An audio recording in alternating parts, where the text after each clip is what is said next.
चलिए तो अब बात करेंगे आपके किसकी, मैकेनिज्म ऑफ ब्रीदिंग की। और यहाँ पे जो हम बात करेंगे, यहाँ पे हम बात करेंगे नॉर्मल ब्रीदिंग की, ठीक है। एक होती है आपकी नॉर्मल ब्रीदिंग जो आप नॉर्मली लेते हैं, ठीक है, सोते उठते बैठते, ठीक है, बिना ध्यान दिए जो आप ब्रीथ करते हैं उसको आप बोलते हैं नॉर्मल ब्रीदिंग या नॉर्मल क्वाइट ब्रीदिंग भी बोलते हैं। और एक होती है आपके फोर्स्ड ब्रीदिंग, जब आप तेज़ भाग रहे हैं या आप कभी भी देखा होगा आपने एक्सरसाइज करते टाइम पे, तब आप फोर्सफुली ब्रीथ करते हैं इस तरीके से, ठीक है, दिमाग लगा के भी कभी कभी आप कर सकते हैं ऐसे फोर्स ब्रीदिंग, कॉन्शियस ब्रीदिंग कर सकते हैं, ठीक है। लेकिन आप जब अनकॉन्शियसली ब्रीथ कर रहे हैं बिना ध्यान दिए ब्रीदिंग पर, तो वो ब्रीदिंग जो होती है उसको आप बोलते हैं नॉर्मल ब्रीदिंग, ठीक है। बिना फोर्स लगाए जो ब्रीदिंग करते हैं आप, उसको आप क्या बोलते हैं, नॉर्मल ब्रीदिंग, ठीक है। तो हम यहाँ पे नॉर्मल ब्रीदिंग की ही बात करेंगे। चलिए तो पहले हेड डालते हैं। नॉर्मल ब्रीदिंग में पहले बात करते हैं किसकी, नॉर्मल इनहेलेशन की, ठीक है, नॉर्मल इनहेलेशन की बात करते हैं, ठीक है। और अब आपको मैं याद दिला दूं कि मूवमेंट, एयर का मूवमेंट किस डायरेक्शन में होता है। तो एयर का मूवमेंट होता है आपके कहाँ से, हाई प्रेशर से लो प्रेशर की तरफ, ठीक है।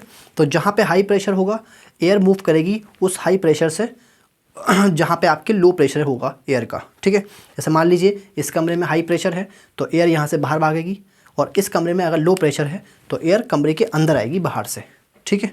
तो एयर मूव करती है आपके हाई प्रेशर से लो प्रेशर की तरफ, ओके। चलिए अब मुझे इनहेल करना है, ठीक है। तो इनहेल का मतलब है कि मुझे बाहर से हवा अंदर लेनी है लंग्स के अंदर, ठीक है। तो बाहर से हवा, अभी मान लीजिए नॉर्मली मैं ब्रीथ कर रहा हूँ और मैंने सांस अंदर ली और मैंने सांस छोड़ दी, ठीक है। तो अभी आप देख रहे हैं ना मेरे लंग्स के अंदर हवा अंदर आ रही है ना लंग्स से हवा बाहर जा रही है। तो इस टाइम आप देखेंगे कि लंग्स में जो प्रेशर होगा, ठीक है, तो आप देखेंगे कि लंग्स में जो एयर का प्रेशर होगा और बाहर जो एटमॉस्फेरिक एयर का प्रेशर है वो बराबर है। तो अभी कोई एयर का मूवमेंट नहीं हो रहा है लंग्स में, ठीक है। तो जब एयर का कोई मूवमेंट नहीं हो रहा है लंग्स में, तो बाहर का प्रेशर और अंदर का प्रेशर, लंग के अंदर का प्रेशर बराबर है अभी, ठीक है। अब मुझे क्या करना है, मुझे इनहेल करना है। तो इनहेल करने के लिए मुझे क्या करना पड़ेगा, मुझे बाहर का प्रेशर तो मैं फिक्स, बाहर का प्रेशर तो फिक्स है, उसको तो मैं चेंज नहीं कर सकता, लेकिन मैं अंदर का प्रेशर घटा सकता हूँ, मतलब लंग्स का प्रेशर मैं घटा दूंगा आपके, ठीक है। तो बाहर से हवा अंदर आ जाएगी, ठीक है। तो इसको देखिए ध्यान से। तो मुझे इनहेल करने के लिए, मुझे बाहर से हवा अंदर लंग्स में लेने के लिए मुझे अंदर का प्रेशर घटाना पड़ेगा, तभी तो बाहर से अंदर आएगी हवा, ठीक है। और इसका उल्टा भी कर सकता हूँ मैं, अगर मुझे बाहर एक्सहेल करनी है तो मैं क्या करूँगा, अंदर का प्रेशर बढ़ा दूंगा तो अंदर से हवा बाहर चली जाएगी, ठीक है, अंदर से बाहर चली जाएगी मतलब एक्सहेल हो जाएगा। लेकिन अभी हम किसकी बात कर रहे हैं, हम बात कर रहे हैं नॉर्मल इनहेलेशन की, ठीक है। तो नॉर्मल इनहेलेशन में आपको करना क्या पड़ेगा, आपको लंग्स का प्रेशर कम करना पड़ेगा ताकि बाहर से जो हवा है, तो बाहर का प्रेशर तो फिक्स है, PATM मतलब एटमॉस्फेरिक प्रेशर तो फिक्स है, तो आप अंदर लंग्स का प्रेशर कम कर दीजिए तो अपने आप ही हवा बाहर से अंदर आ जाएगी, ठीक है। तो इसकी रिक्वायरमेंट देखिए क्या है, रिक्वायरमेंट क्या है देखिए। तो रिक्वायरमेंट है आपके, देखिए, तो intra pulmonary pressure, intra pulmonary pressure. तो इंट्रा पल्मोनरी प्रेशर का मतलब है pressure inside lung, pressure inside lungs, okay. तो लंग्स के अंदर का प्रेशर, तो लंग्स के अंदर का प्रेशर हमें क्या करना पड़ेगा, घटाना पड़ेगा, कम करना पड़ेगा, ठीक है। तो क्या होना चाहिए, ये कम होना चाहिए आपके किससे, PATM से। PATM का मतलब है यहाँ पे एटमॉस्फेरिक प्रेशर,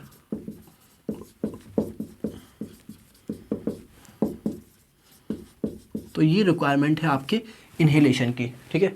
तो इंट्रा पल्मोनरी प्रेशर के लिए मैं आपके IPP लिखूंगा शॉर्ट में, ओके। तो ये आपके समझ में आ गया होगा। तो आपको इनहेल करने के लिए आपका लंग्स का प्रेशर घटाना पड़ेगा, ओके। चलिए अगर मैं आपसे पूछूं PLA क्या है, तो PLA क्या है आपके, pressure inside lungs, pressure inside lungs, lungs के अंदर का प्रेशर, लंग्स के अंदर का प्रेशर मतलब intra pulmonary pressure minus with respect to किसके रेस्पेक्ट में, with respect to P A क्या है आपके एटमॉस्फेरिक प्रेशर, ठीक है। तो एटमॉस्फेरिक प्रेशर के रेस्पेक्ट में, ठीक है। तो मैं लिख देता हूँ पहले यहाँ पे एटमॉस्फेरिक प्रेशर,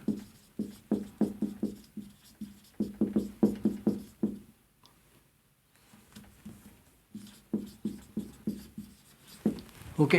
तो अगर मैं आपसे पूछूं PLA, तो PLA क्या है आपके pressure inside lungs with respect to atmospheric pressure.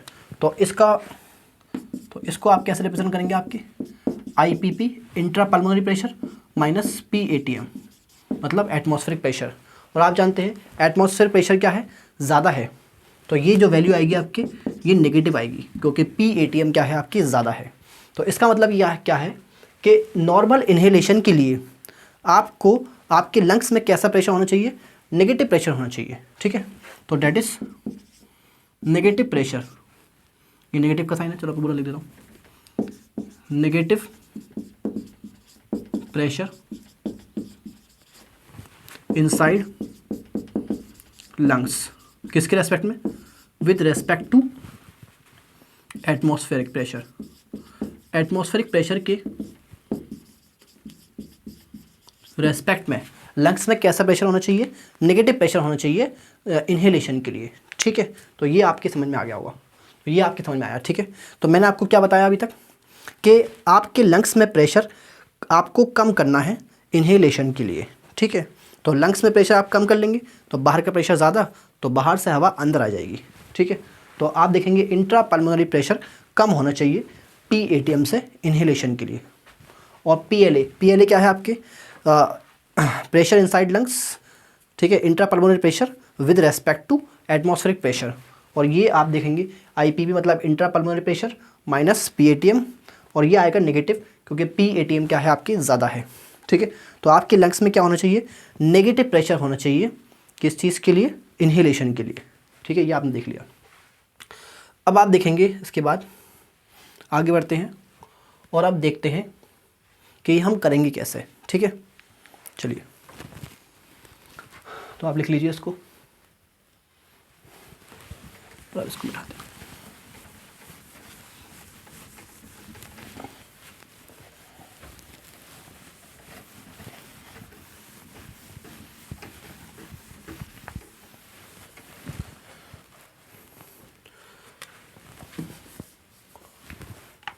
ठीक है, तो आप देखिए नॉर्मल इन्हेलेशन के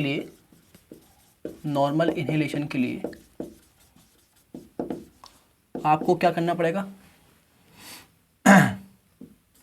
इंट्रा पल्मोनरी प्रेशर, आपको क्या करना पड़ेगा, आपको इंट्रा पल्मोनरी प्रेशर कम करना पड़ेगा, ठीक है। तो मैं हिंदी में लिख देता हूँ, कम करना पड़ेगा, ठीक है। तो इंट्रा पल्मोनरी प्रेशर मतलब लंग्स के अंदर जो प्रेशर है उसको कम करना पड़ेगा।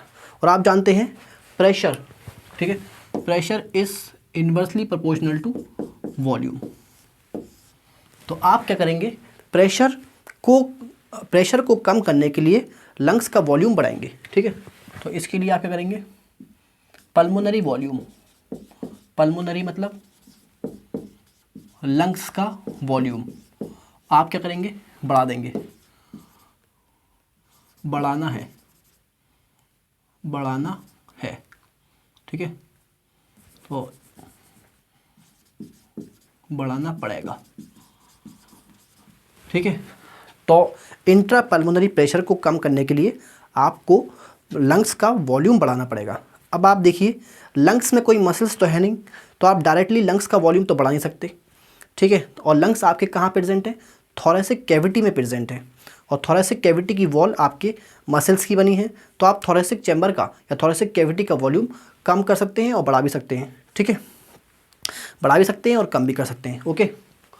तो इसके लिए तो आपको पल्मोनरी वॉल्यूम बढ़ाने के लिए आप क्या करेंगे, थोरेसिक कैविटी का वॉल्यूम बढ़ाएंगे। और आप जानते हैं thoracic cavity air tight chamber है, यह हम पहले ही पढ़ चुके हैं।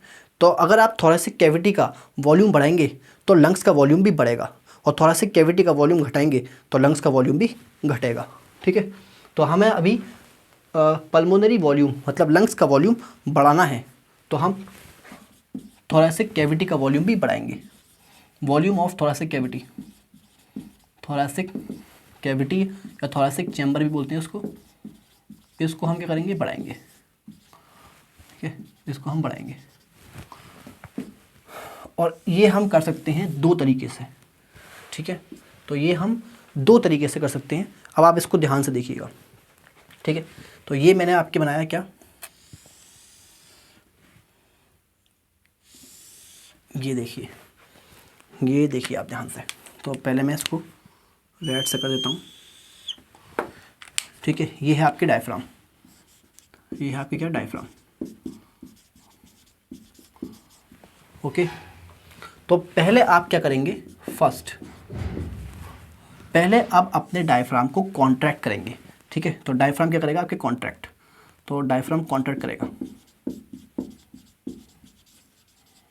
क्या करेगा, आपके कॉन्ट्रैक्ट। ठीक है, तो आप यहाँ देखिए, ये कैसा है, रिलैक्स्ड है, रिलैक्स स्टेट में है। और यहाँ देखिए आप,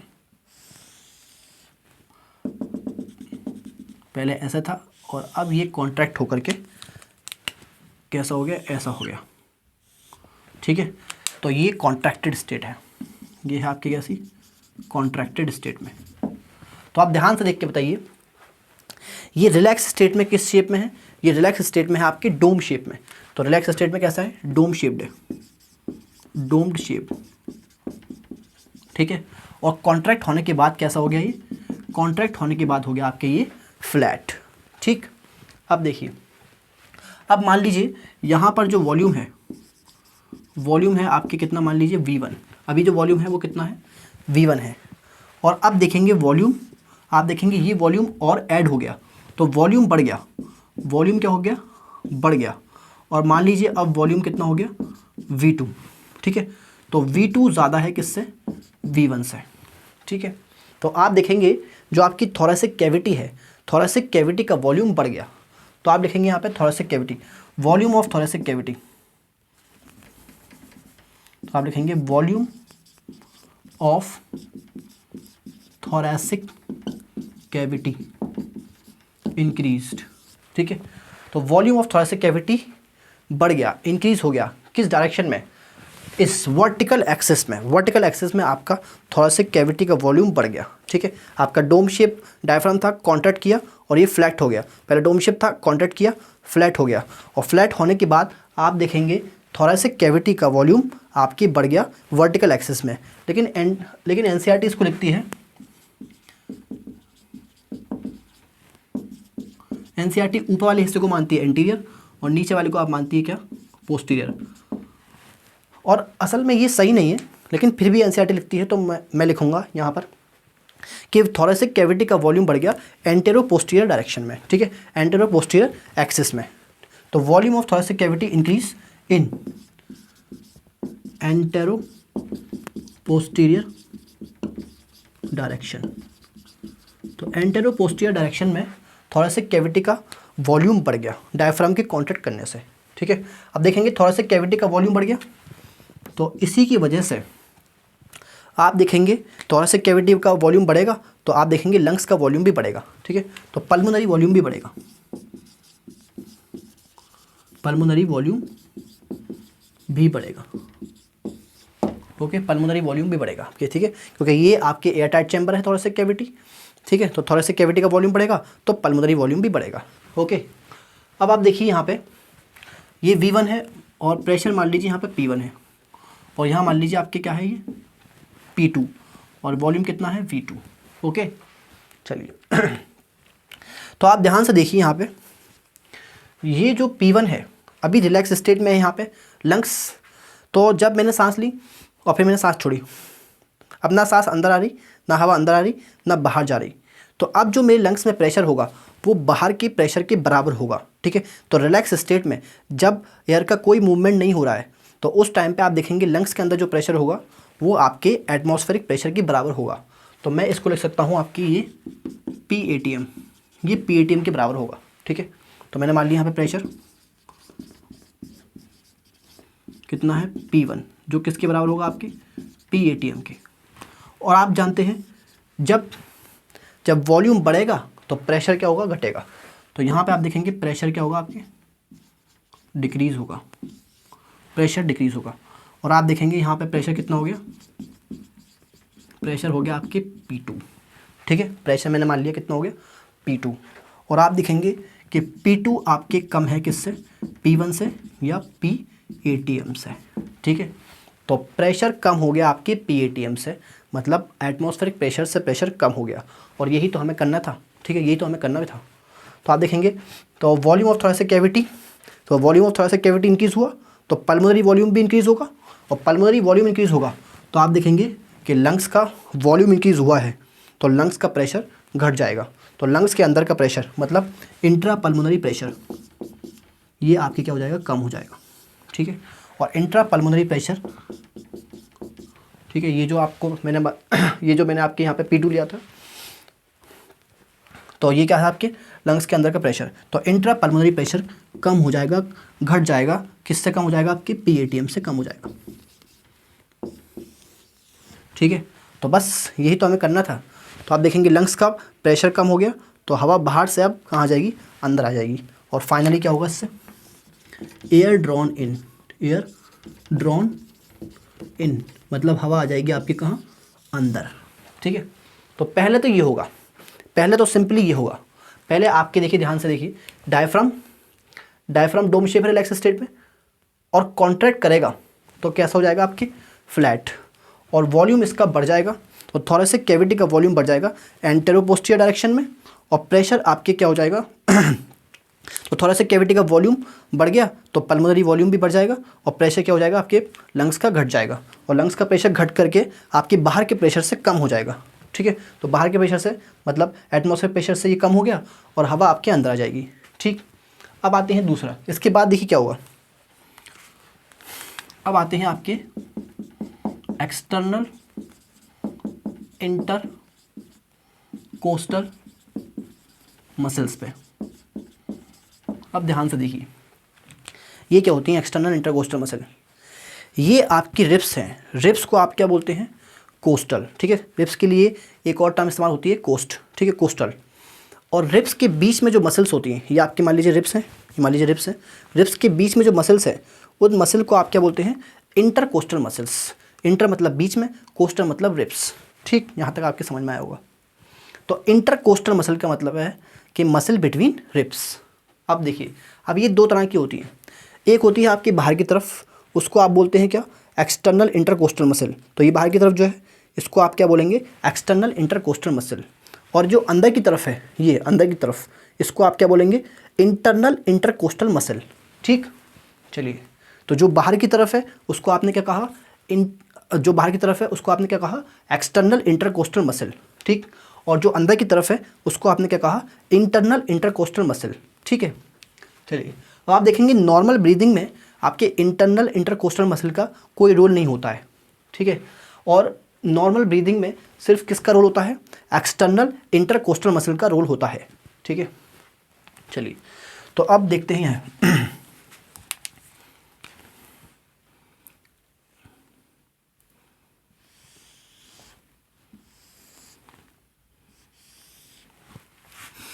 तो ये देखिए आपके मैंने बनाई है रिब्स, ये मैंने क्या बनाई, क्या रिब्स, ठीक है, ये क्या है, रिब्स है। और ये देखिए रिब्स के बीच की मसल, इनको आपने क्या कहा, इंटरकोस्टल मसल। और ये आपकी दो तरह की हैं, जो बाहर हैं, इनका नाम क्या है, एक्सटर्नल इंटरकोस्टल, ठीक है। और ये है आपके क्या, रिब्स। चलिए, तो आप देखेंगे, ध्यान से देखिएगा यहाँ पर, तो ये इन मसल का अटैचमेंट ऐसा होता है कि जब भी आपके ये मसल कॉन्ट्रैक्ट करती हैं, मतलब एक्सटर्नल इंटरकोस्टल मसल कॉन्ट्रैक्ट करती हैं, तो आप देखेंगे आपकी जो रिब्स हैं, रिब्स ऊपर की तरफ लिफ्ट हो जाती हैं, ठीक है। और रिब्स आपके किससे अटैच हैं, स्टर्नम से अटैच हैं। तो जब ये रिब्स लिफ्ट होंगी तो आपकी स्टर्नम भी लिफ्ट होगा, ठीक है, ऊपर की तरफ आएगा।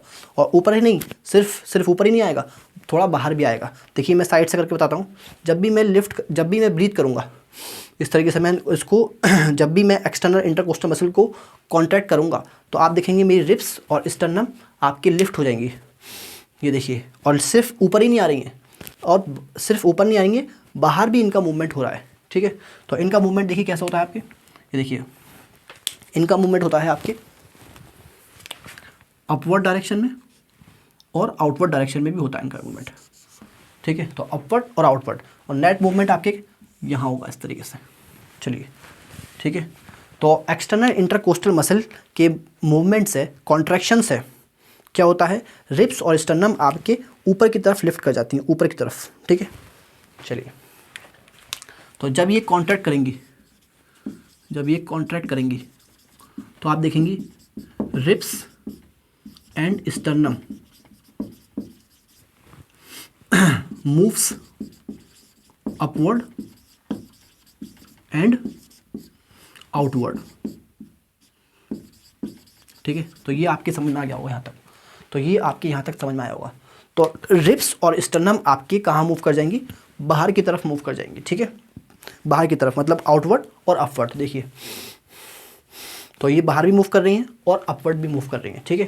तो एक्सटर्नल इंटरकोस्टल मसल की कॉन्ट्रैक्शन से आपके रिब्स और स्टर्नम आउटवर्ड और अपवर्ड मूव करेंगी, ठीक है। और जब ये आप देखेंगे आउटवर्ड और अपवर्ड मूव कर गई तो ये देखिए तो न्यू पोजीशन क्या होगी, कुछ ऐसे होगी आपकी,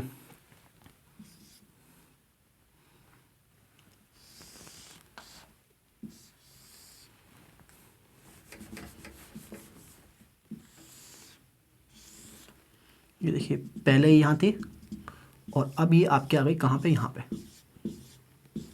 ये इस तरीके से।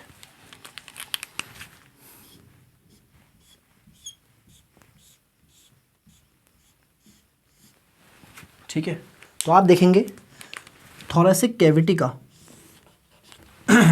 थोरैसिक कैविटी का वॉल्यूम बढ़ जाएगा किस डायरेक्शन में, आप देखेंगे आगे वेंट्रल पीछे डोर्सल, तो डोर्सो वेंट्रल डायरेक्शन में आपकी थोरैसिक कैविटी का वॉल्यूम बढ़ जाएगा, ठीक है।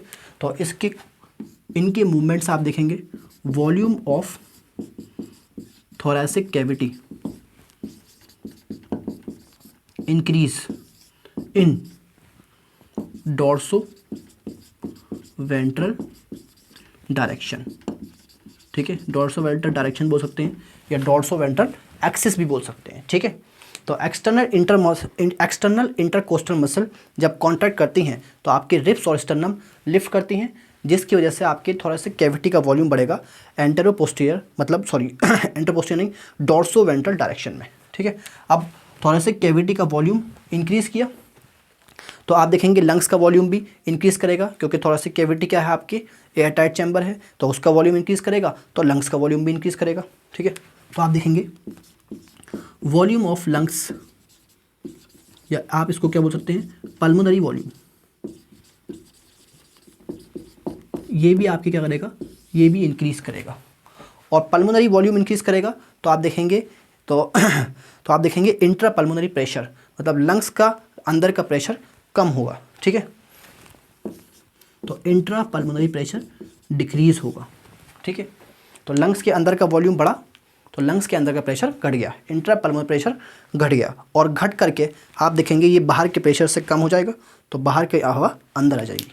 इसी वजह से आप देखेंगे तो इंट्रा पल्मोनरी प्रेशर कम हो जाएगा आपके PATM से, मतलब बाहर के एटमॉस्फेरिक प्रेशर से कम हो जाएगा।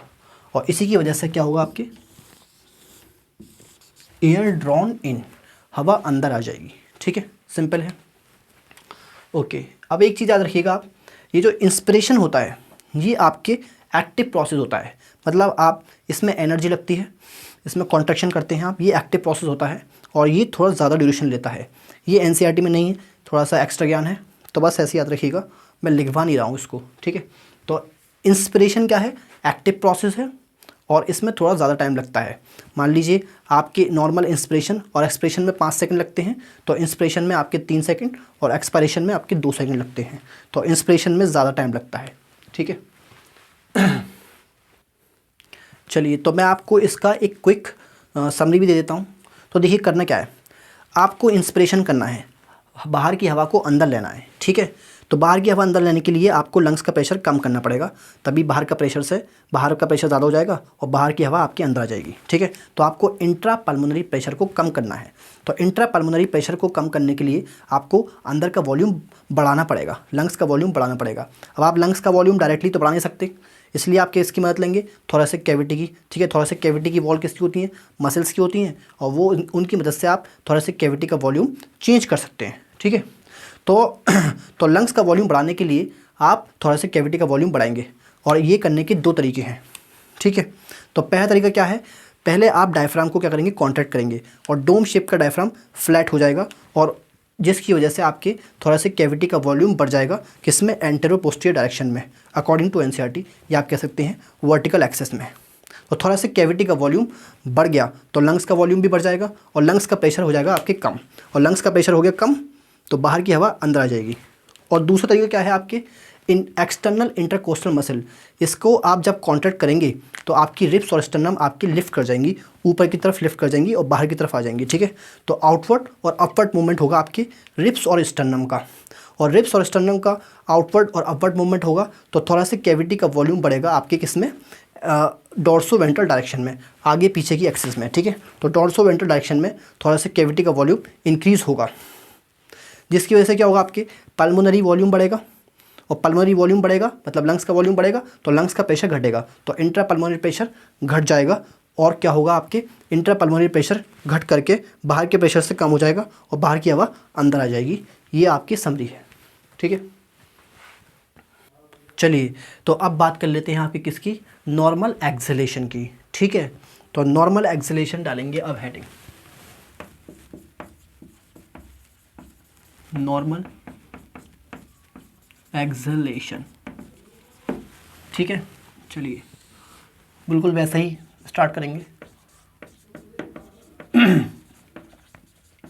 रिक्वायरमेंट, तो क्या रिक्वायरमेंट होगी आपके एक्सहेल करने के लिए? ठीक है, तो देखिए फिर से वैसे ही, आपके एटमॉस्फेरिक प्रेशर फिक्स्ड है और ये आपके लंग्स का प्रेशर है।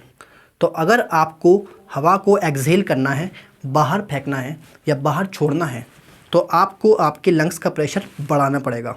ठीक है, और लंग्स का प्रेशर बढ़ जाएगा तो हवा अपने आप ही कहाँ चली जाएगी? बाहर चली जाएगी एटमॉस्फेयर में। ठीक है, तो रिक्वायरमेंट क्या होगी? आपके लंग्स का प्रेशर आपको बढ़ाना पड़ेगा, लंग्स का प्रेशर ज़्यादा होना चाहिए आपके पी एटमॉस्फेयर मतलब एटमॉस्फेरिक प्रेशर से। ठीक है, तो लंग्स का प्रेशर मतलब लंग्स के अंदर का, और इसको आप बोलते हैं इंट्रा पल्मोनरी प्रेशर। ठीक है, तो इंट्रा पल्मोनरी प्रेशर का मतलब है प्रेशर इनसाइड लंग्स।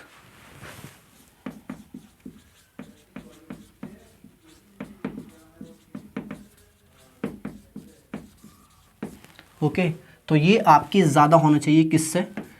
PATM, और PATM का मतलब है एटमॉस्फेरिक प्रेशर। ठीक है, तो एटमॉस्फेरिक प्रेशर से ये ज़्यादा हो जाएगा तो हवा अपने आप ही बाहर चली जाएगी, बाहर निकल जाएगी, एक्सहेल आउट हो जाएगा आपका। ठीक है, तो अब देखिए ध्यान से, तो अगर मैं आपसे पूछूं PLA, और PLA का मतलब क्या है?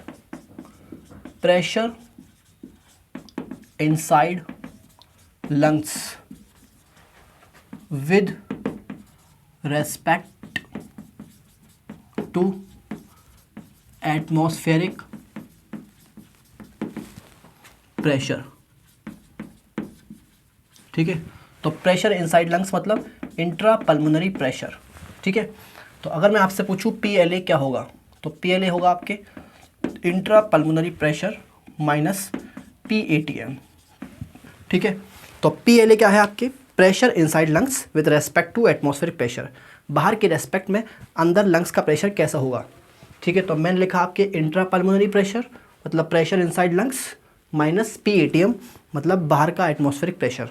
ठीक, और आपने देखा कि इंट्रा पल्मोनरी प्रेशर ज़्यादा है तो ये आपकी वैल्यू कैसी आएगी? पॉजिटिव वैल्यू आएगी। ठीक है, तो इसका मतलब ये है कि लंग्स के अंदर पॉजिटिव प्रेशर होना चाहिए एक्सहेलेशन के लिए। ठीक है, तो that is positive pressure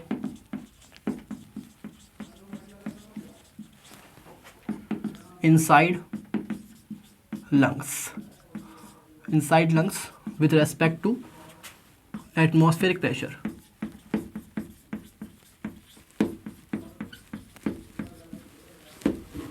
okay चलिए, ये आपने देख लिया। अब मुझे अंदर लंग्स का प्रेशर बढ़ाना है, ठीक है, तो मुझे लंग्स का वॉल्यूम कम करना पड़ेगा, ये बात आप जानते हैं, ठीक है।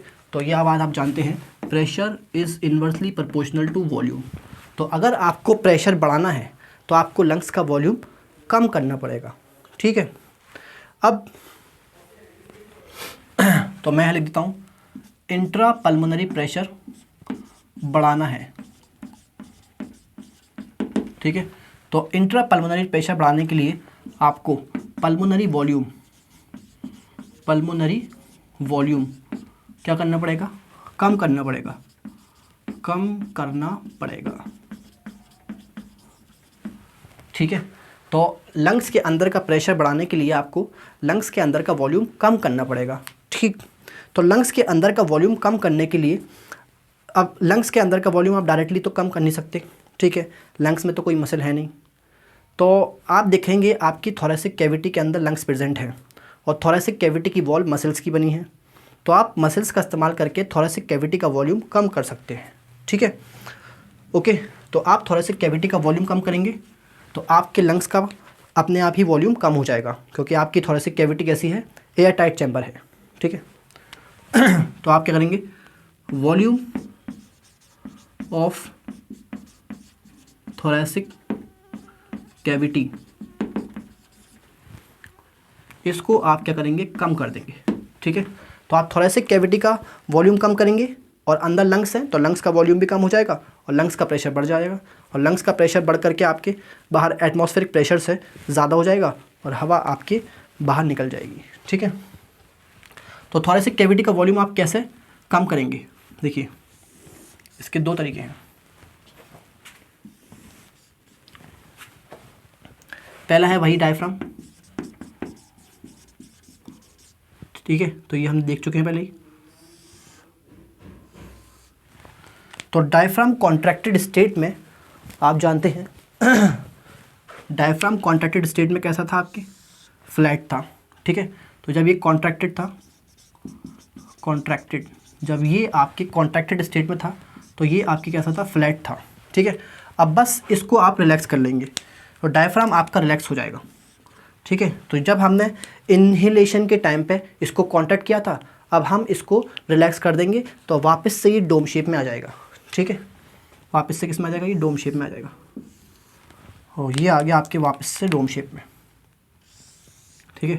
तो आप देखेंगे इसका वॉल्यूम हो गया कम, ठीक है।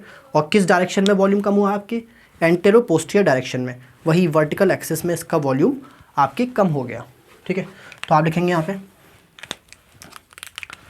Volume of thoracic cavity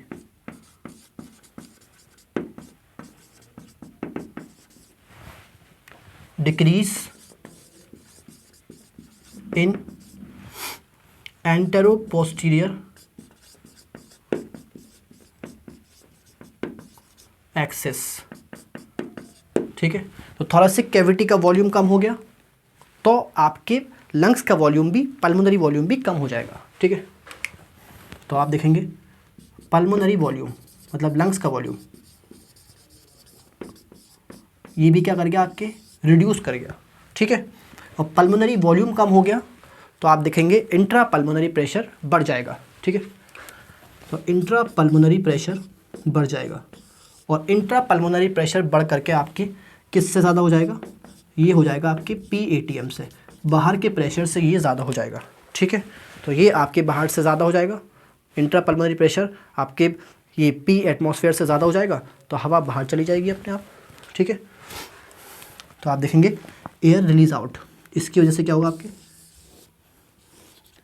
air released out. अब दूसरा क्या है, आपके दूसरा वही है एक्सटर्नल इंटर कोस्टल मसल, ठीक है, एक्सटर्नल इंटरकोस्टल मसल्स, ओके। तो एक्सटर्नल इंटरकोस्टल मसल्स आप देखेंगे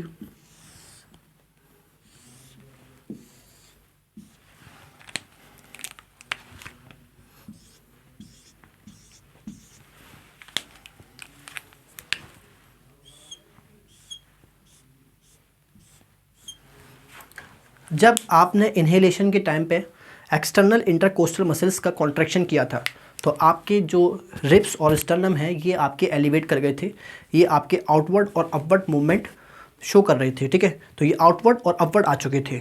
अब जब आप इनको रिलैक्स करेंगे तो ये वापस से अपनी नॉर्मल पोजीशन में आ जाएंगे, और नॉर्मल पोजीशन का मतलब है कि ये आपके नीचे डाउनवर्ड और बैकवर्ड मूवमेंट शो करेंगे, ठीक है। अब ये आपके क्या करेंगे, रिलैक्स करेंगे, ये रिलैक्स किए, और रिलैक्स के बाद आप दिखेंगे कि ये आपके आ जाएंगे इस पोजीशन में वापस से, ठीक है। तो ये पहले कहाँ थे आपके, पहले यहाँ थे, और अब ये पीछे पोजीशन में आ गए, वापस से अपनी नॉर्मल पोजीशन में आ गए, ठीक है।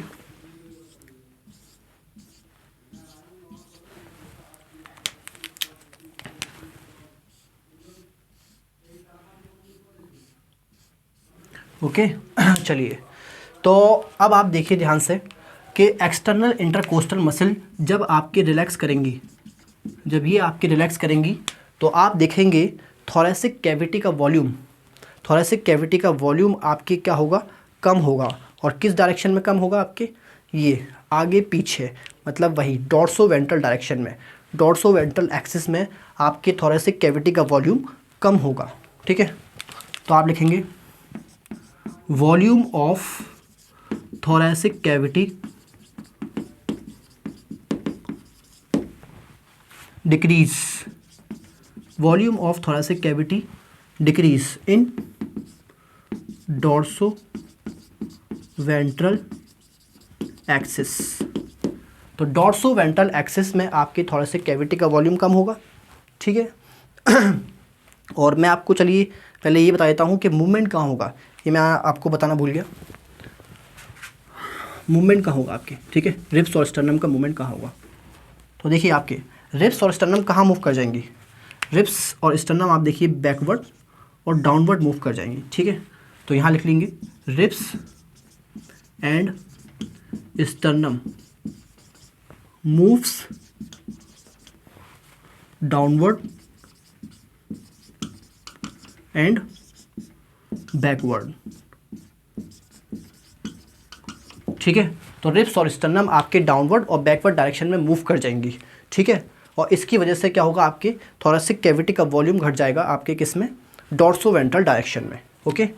तो आप देखेंगे volume of thoracic cavity, thoracic cavity decrease in dorsoventral direction, या एक्सिस कह सकते हैं आप, ठीक है। तो जब आपने इनको कॉन्टैक्ट किया था तो थोरेसिक कैविटी का वॉल्यूम बढ़ा था, और जब आप इनको रिलैक्स करेंगे तो ये वापस से आपके थोरेसिक कैविटी का वॉल्यूम कम हो जाएगा, ओके। अब जब आपने इनको कॉन्टैक्ट किया था तो आप देखेंगे कि आपका रिब्स और स्टर्नम कहाँ मूव किए थे, आपके अपवर्ड और आउटवर्ड, ठीक है। तो ये मूव किए थे आपके कहाँ पे, अपवर्ड और आउटवर्ड, जब इनका कॉन्ट्रैक्शन हुआ था। जब आप इनको रिलैक्स करेंगे तो वापस से कहाँ जाएंगे, आपके डाउनवर्ड और बैकवर्ड डायरेक्शन में आ जाएंगे, ठीक है। अब थोरेसिक कैविटी का वॉल्यूम कम हो गया, तो थोरेसिक कैविटी का वॉल्यूम कम होगा तो आप जानते हैं अंदर लंग्स का वॉल्यूम भी कम होगा, पल्मोनरी वॉल्यूम कम होगा, ठीक है। पल्मोनरी वॉल्यूम डिक्रीज, और पल्मोनरी वॉल्यूम कम होगा तो आप देखेंगे इंट्रा पल्मोनरी प्रेशर आपके बढ़ेगा, ठीक है। इंट्रा पल्मोनरी प्रेशर बढ़ेगा, इंट्रा पल्मोनरी प्रेशर आपके इंक्रीज़ होगा, और इंट्रा पल्मोनरी प्रेशर आपके ज़्यादा हो जाएगा किससे, इंट्रा पल्मोनरी प्रेशर ज़्यादा हो जाएगा आपके PATM, बाहर के एटमॉस्फेरिक प्रेशर से, और इसकी वजह से आपके हवा आ जाएगी बाहर, हवा चली जाएगी बाहर, ठीक है। तो इसकी वजह से क्या होगा, आपके हवा चली जाएगी बाहर, ओके। और ये जो प्रेशर बढ़ता है, इंट्रा पल्मोनरी प्रेशर जो बढ़ता है एटमॉस्फेरिक प्रेशर के कंपैरिजन में थोड़ा सा बढ़ता है, तो NCERT लिखती है स्लाइटली इंक्रीज़ करेगा आपके प्रेशर, जो इंट्रा पल्मोनरी प्रेशर है वो स्लाइटली इंक्रीज़ करेगा, ठीक है। चलिए, तो आप चाहें तो लिख लीजिएगा कि ये बढ़ जाएगा आपकी कैसा, सिर्फ स्लाइटली, हल्का सा बढ़ जाएगा। ओके, तो इसको फटाफट से समरी देख लेते हैं इसकी, आप लिखना चाहें तो लिख लीजिए।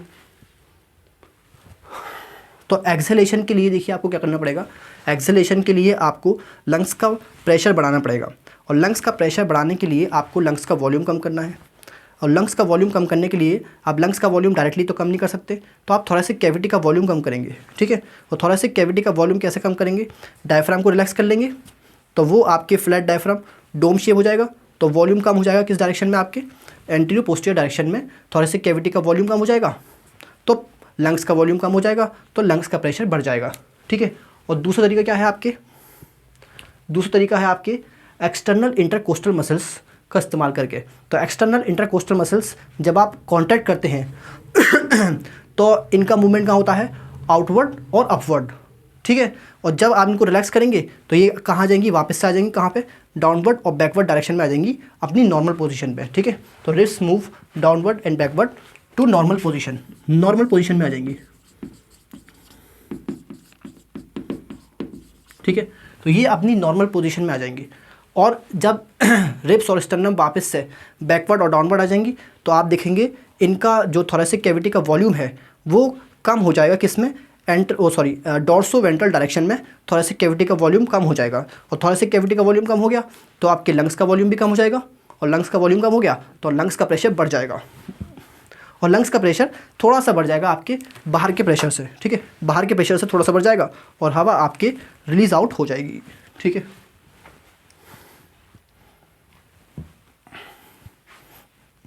चलिए तो अब मैं आपको बताता हूँ कि जो एक्सहेलेशन है वो आपके कैसा प्रोसेस है, वो आपके पैसिव प्रोसेस है, और इन्हेलेशन क्या होता है, आपके एक्टिव प्रोसेस होता है। ठीक है, तो मैंने आपको बताया था कि इन्हेलेशन में आप एक्सटर्नल इंटरकोस्टल मसल और डायफ्राम का कॉन्ट्रैक्शन करते हैं, पहले डायफ्राम का करते हैं, उसके बाद एक्सटर्नल इंटरकोस्टल मसल का कॉन्ट्रैक्शन करते हैं। ठीक है, तो इन्हेलेशन आपके एक्टिव प्रोसेस है और इसमें ज़्यादा टाइम लगता है, और एक्सहेलेशन आपके पैसिव प्रोसेस है और उसमें टाइम कम लगता है। अगर दोनों में 5 सेकंड लगते हैं तो 3 सेकंड आपके इन्हेलेशन में लगते हैं और 2 सेकंड आपके कब इसमें लगते हैं, एक्सहेलेशन में। ठीक है, ये एनसीईआरटी में दिया नहीं है, एक्स्ट्रा ज्ञान है, तो बस मैं आपको बता रहा हूँ, मैं लिखवा नहीं रहा हूँ उसको। ठीक है, अब आते हैं आपके किस पे, फोर्स ब्रीदिंग पे। ठीक है, फोर्स ब्रीदिंग। ठीक, तो फोर्स ब्रीदिंग का एनसीईआरटी में कोई बहुत बड़ा एक्सप्लेनेशन या बहुत ज़्यादा तो दिया नहीं है, थोड़ा सा दे रखा है, वही मैं आपको बताता हूँ। ठीक है, तो पहले बात करेंगे किस किस की, बात करते हैं फोर्स्ड इन्हेलेशन की, फोर्स्ड इन्हेलेशन, और दूसरा है आपके क्या, फोर्स्ड एक्सहेलेशन।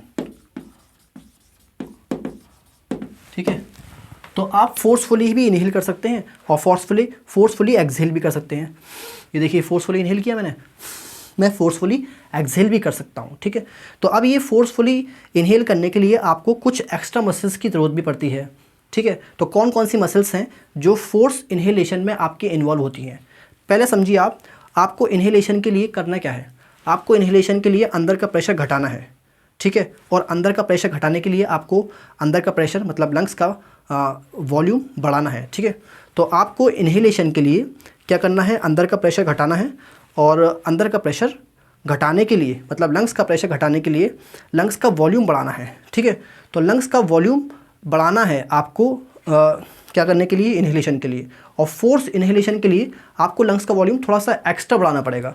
ठीक है, तो एक्स्ट्रा वॉल्यूम बढ़ाने के लिए अब आप देखिए क्या इस्तेमाल करते हैं, आपकी नेक की मसल इस्तेमाल करते हैं, जो आपकी नेक की मसल्स हैं उनका इस्तेमाल करते हैं आप, आपका थोड़ा सा एक्स्ट्रा वॉल्यूम बढ़ाने के लिए आपकी थोरेसिक कैविटी का, और या मतलब लंग्स का। ठीक है, तो देखिए जब भी मैं फोर्स इनहेल करूँगा, ये देखिए मैंने अपनी इस नेक का मसल का इस्तेमाल किया और अपनी थोरेसिक कैविटी का वॉल्यूम थोड़ा सा एक्स्ट्रा बढ़ाया, और एक्स्ट्रा वॉल्यूम बढ़ाने से आपके एक्स्ट्रा वॉल्यूम बढ़ाने से एक्स्ट्रा प्रेशर कम होगा, और एक्स्ट्रा प्रेशर कम होगा तो एयर तेज़ी से अंदर आएगी और फोर्स इन्हेलेशन हो जाएगा। तो आप लिखेंगे यहाँ पे क्या, तो ये किसकी मदद से करते हैं आप, विद हेल्प ऑफ नेक। ठीक है। एक तो नेक की मसल्स हैं, नेक के अलावा आप देखेंगे थॉरैक्स में भी मसल्स होती हैं, जैसे आपकी पेक्टोरलिस, तो उसको आपको इतना पढ़ना नहीं है, बस आप याद रखेंगे थॉरैक्स की मसल्स भी ऐसा कर सकती हैं। तो थॉरैक्स की मसल कॉन्ट्रैक्ट करेंगे तो एक्स्ट्रा वॉल्यूम थोड़ा सा और बढ़ जाएगा। जब नेक की मसल इस्तेमाल करेंगे तो आपके देखेंगे कि ये जो रिब केज है, मतलब ये जो थोरेसिक कैविटी है, थोड़ा सा और लिफ्ट कर जाएगी, और लिफ्ट करने से थोड़ा सा और वॉल्यूम बढ़ जाएगा। ऐसे ही आपकी चेस्ट की मसल्स हैं, इनको कॉन्ट्रैक्शन करने से आपका जो थोरेसिक कैविटी का वॉल्यूम है वो थोड़ा सा और बढ़ जाएगा, और एक्स्ट्रा वॉल्यूम बढ़ने से प्रेशर और कम हो जाएगा और आपकी फोर्सफुली हवा अंदर आ जाएगी। तो with the help of neck and thorax muscles, इससे आप करते क्या हैं, नॉर्मल इनहेलेशन और नॉर्मल एक्सहेलेशन, नॉर्मल कह रहा हूँ, फोर्स इनहेलेशन, ठीक है।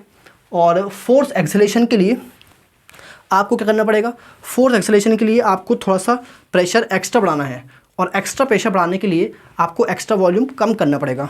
तो आप देखिए आप अपने लंग्स का एक्स्ट्रा वॉल्यूम कैसे कम करेंगे, कौन सी मसल्स के साथ, तो बताता हूँ मैं आपको अभी। देखिए एक तो आप करते हैं इसका आपका थोरेसिक कैविटी का वॉल्यूम, एक आप करते हैं आपके इंटरनल इंटरकोस्टल मसल्स, ठीक है, ये इंटरनल है। तो इंटरनल इंटरकोस्टल मसल्स जब आप कॉन्ट्रैक्ट करेंगे तो आप देखेंगे आपके थोरेसिक कैविटी का वॉल्यूम और कम होगा। जब एक्सटर्नल इंटरकोस्टल मसल्स का इस्तेमाल करते हैं तो वॉल्यूम बढ़ता है, ठीक है, वॉल्यूम बढ़ता है, आपके चेस्ट आउटवर्ड और अपवर्ड मूव करता है, ठीक है। जब इंटरनल इंटरकोस्टल मसल्स का इस्तेमाल करेंगे तो आपकी चेस्ट का वॉल्यूम कम होगा, थोरेसिक कैविटी का वॉल्यूम और कम होगा, और एक्स्ट्रा वॉल्यूम जो कम होगा वो एक्स्ट्रा प्रेशर बढ़ाएगा, और एक्स्ट्रा प्रेशर बढ़ने से आप देखेंगे फोर्स एक्सेलेरेशन हो जाएगा, ठीक है। तो with the help of internal intercostal muscle, ठीक है। और आप देखेंगे कि एक्सहेलेशन में आप इस एब्डोमिनल मसल्स का भी इस्तेमाल करते हैं। देखिए तो मैंने अपनी एब्डोमिनल मसल्स का फोर्सफुली इस्तेमाल किया, एब्डोमिनल मसल्स का इस्तेमाल किया, और एब्डोमिनल मसल को जब आप कॉन्ट्रैक्ट करेंगे तो आप देखेंगे आपका डायफ्राम थोड़ा सा और लिफ्ट करेगा, और थोड़ा एक्स्ट्रा जब डायफ्राम लिफ्ट करेगा तो और वॉल्यूम कम होगा, और वॉल्यूम कम होगा तो और प्रेशर बढ़ेगा, और उससे आपकी फोर्स एक्सेलेरेशन हो जाएगा, ठीक है। तो with the help of internal intercostal muscles तो आपके डायफ्राम का मतलब आपकी थोरेसिक कैविटी का वॉल्यूम घटेगा, और एब्डोमिनल मसल्स, तो एब्डोमिनल मसल्स जब आप कॉन्ट्रैक्ट करेंगी तो आपकी जो इंटेस्टाइन के अंदर जो भी है, मतलब यहाँ पे एब्डोमिन के अंदर जो भी आपके ऑर्गन्स हैं वो आपकी डायफ्राम को थोड़ा और पुश करेंगे ऊपर की तरफ, और उसकी पुश से क्या होगा, थोड़ा और वॉल्यूम कम होगा, ठीक है, और वॉल्यूम कम होगा तो और प्रेशर बढ़ेगा, और प्रेशर बढ़ेगा तो आपके एक्सहेलेशन होगा forced. Abdominal muscle,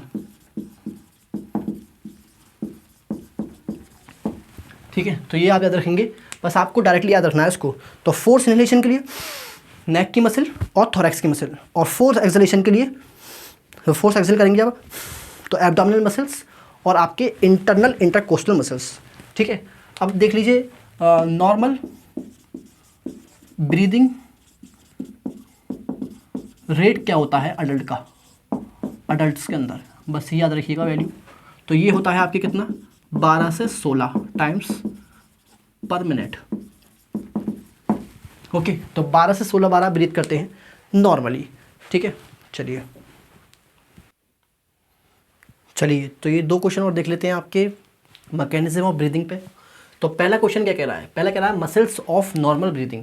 normal breathing की कौन कौन सी मसल्स होती हैं, तो आप देखेंगे सबसे पहले कॉन्ट्रैक्शन किसका होता है, डायफ्राम को होता है, डायफ्राम फ्लैट हो जाता है, और आपके डायफ्राम फ्लैट होने से एंटीरियर पोस्टीरियर डायरेक्शन में आपके थोरेसिक कैविटी का वॉल्यूम बढ़ता है ड्यूरिंग नॉर्मल इनहेलेशन, ठीक है, नॉर्मल इनहेलेशन के टाइम पे।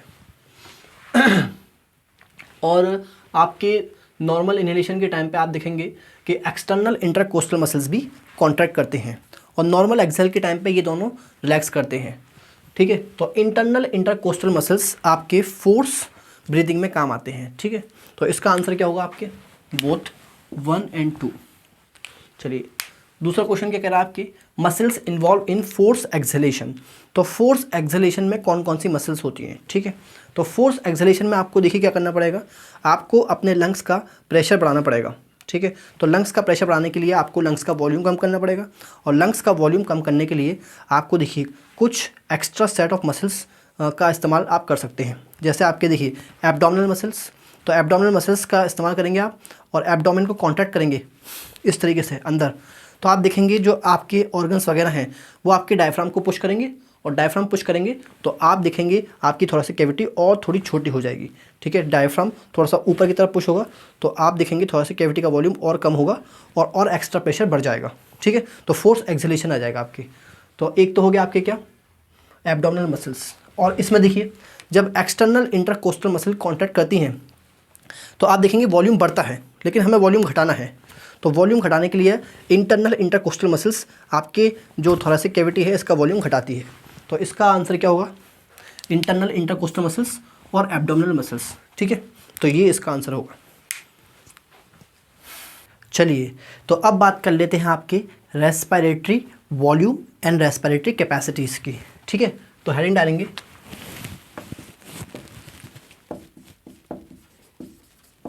Respiratory volumes and capacities. ठीक है, तो रेस्पिरेटरी वॉल्यूम और कैपेसिटीज़ की बात करेंगे।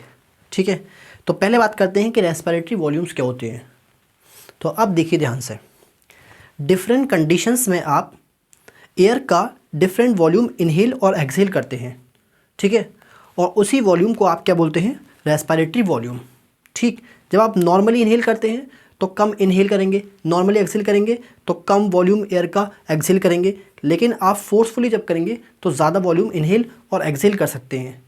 ठीक है, तो ये जो वॉल्यूम है डिफरेंट कंडीशन में आप जो भी एयर का वॉल्यूम इनहेल और एक्सहेल कर रहे हैं उसी को आप क्या बोलते हैं, रेस्पिरेटरी वॉल्यूम। ठीक है, तो रेस्पिरेटरी वॉल्यूम क्या हो गया,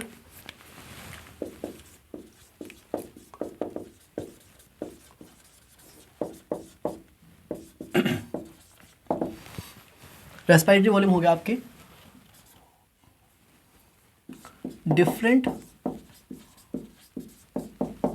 volume of air person inhale और exhale during in different condition, in different conditions।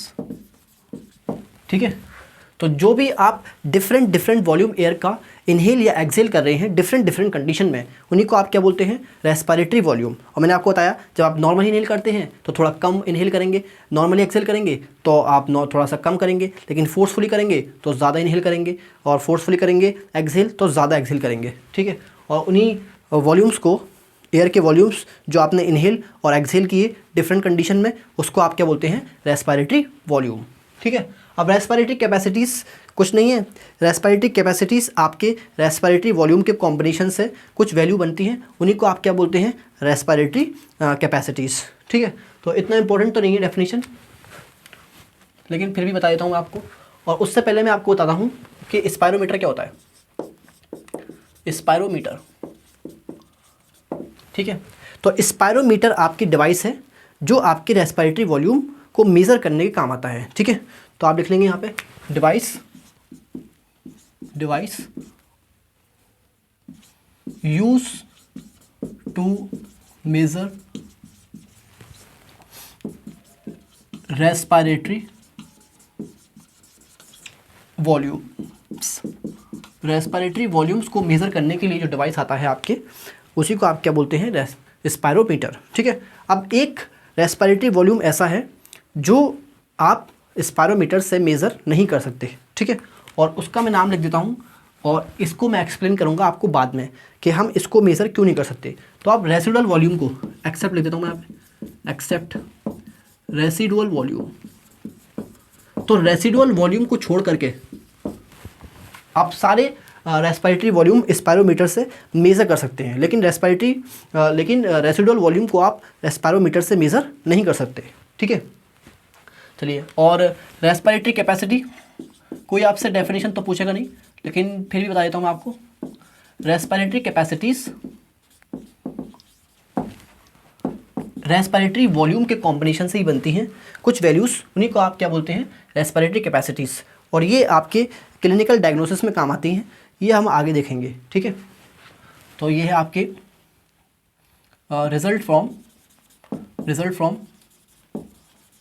Combining respiratory volumes. चलिए, तो पहले हम बात करेंगे किसकी, रेस्पिरेटरी वॉल्यूम की बात करेंगे, रेस्पिरेटरी वॉल्यूम्स की बात करेंगे, ठीक है। और इसमें आपको 4 रेस्पिरेटरी वॉल्यूम पढ़ने हैं। तो पहला क्या है आपके, tidal volume,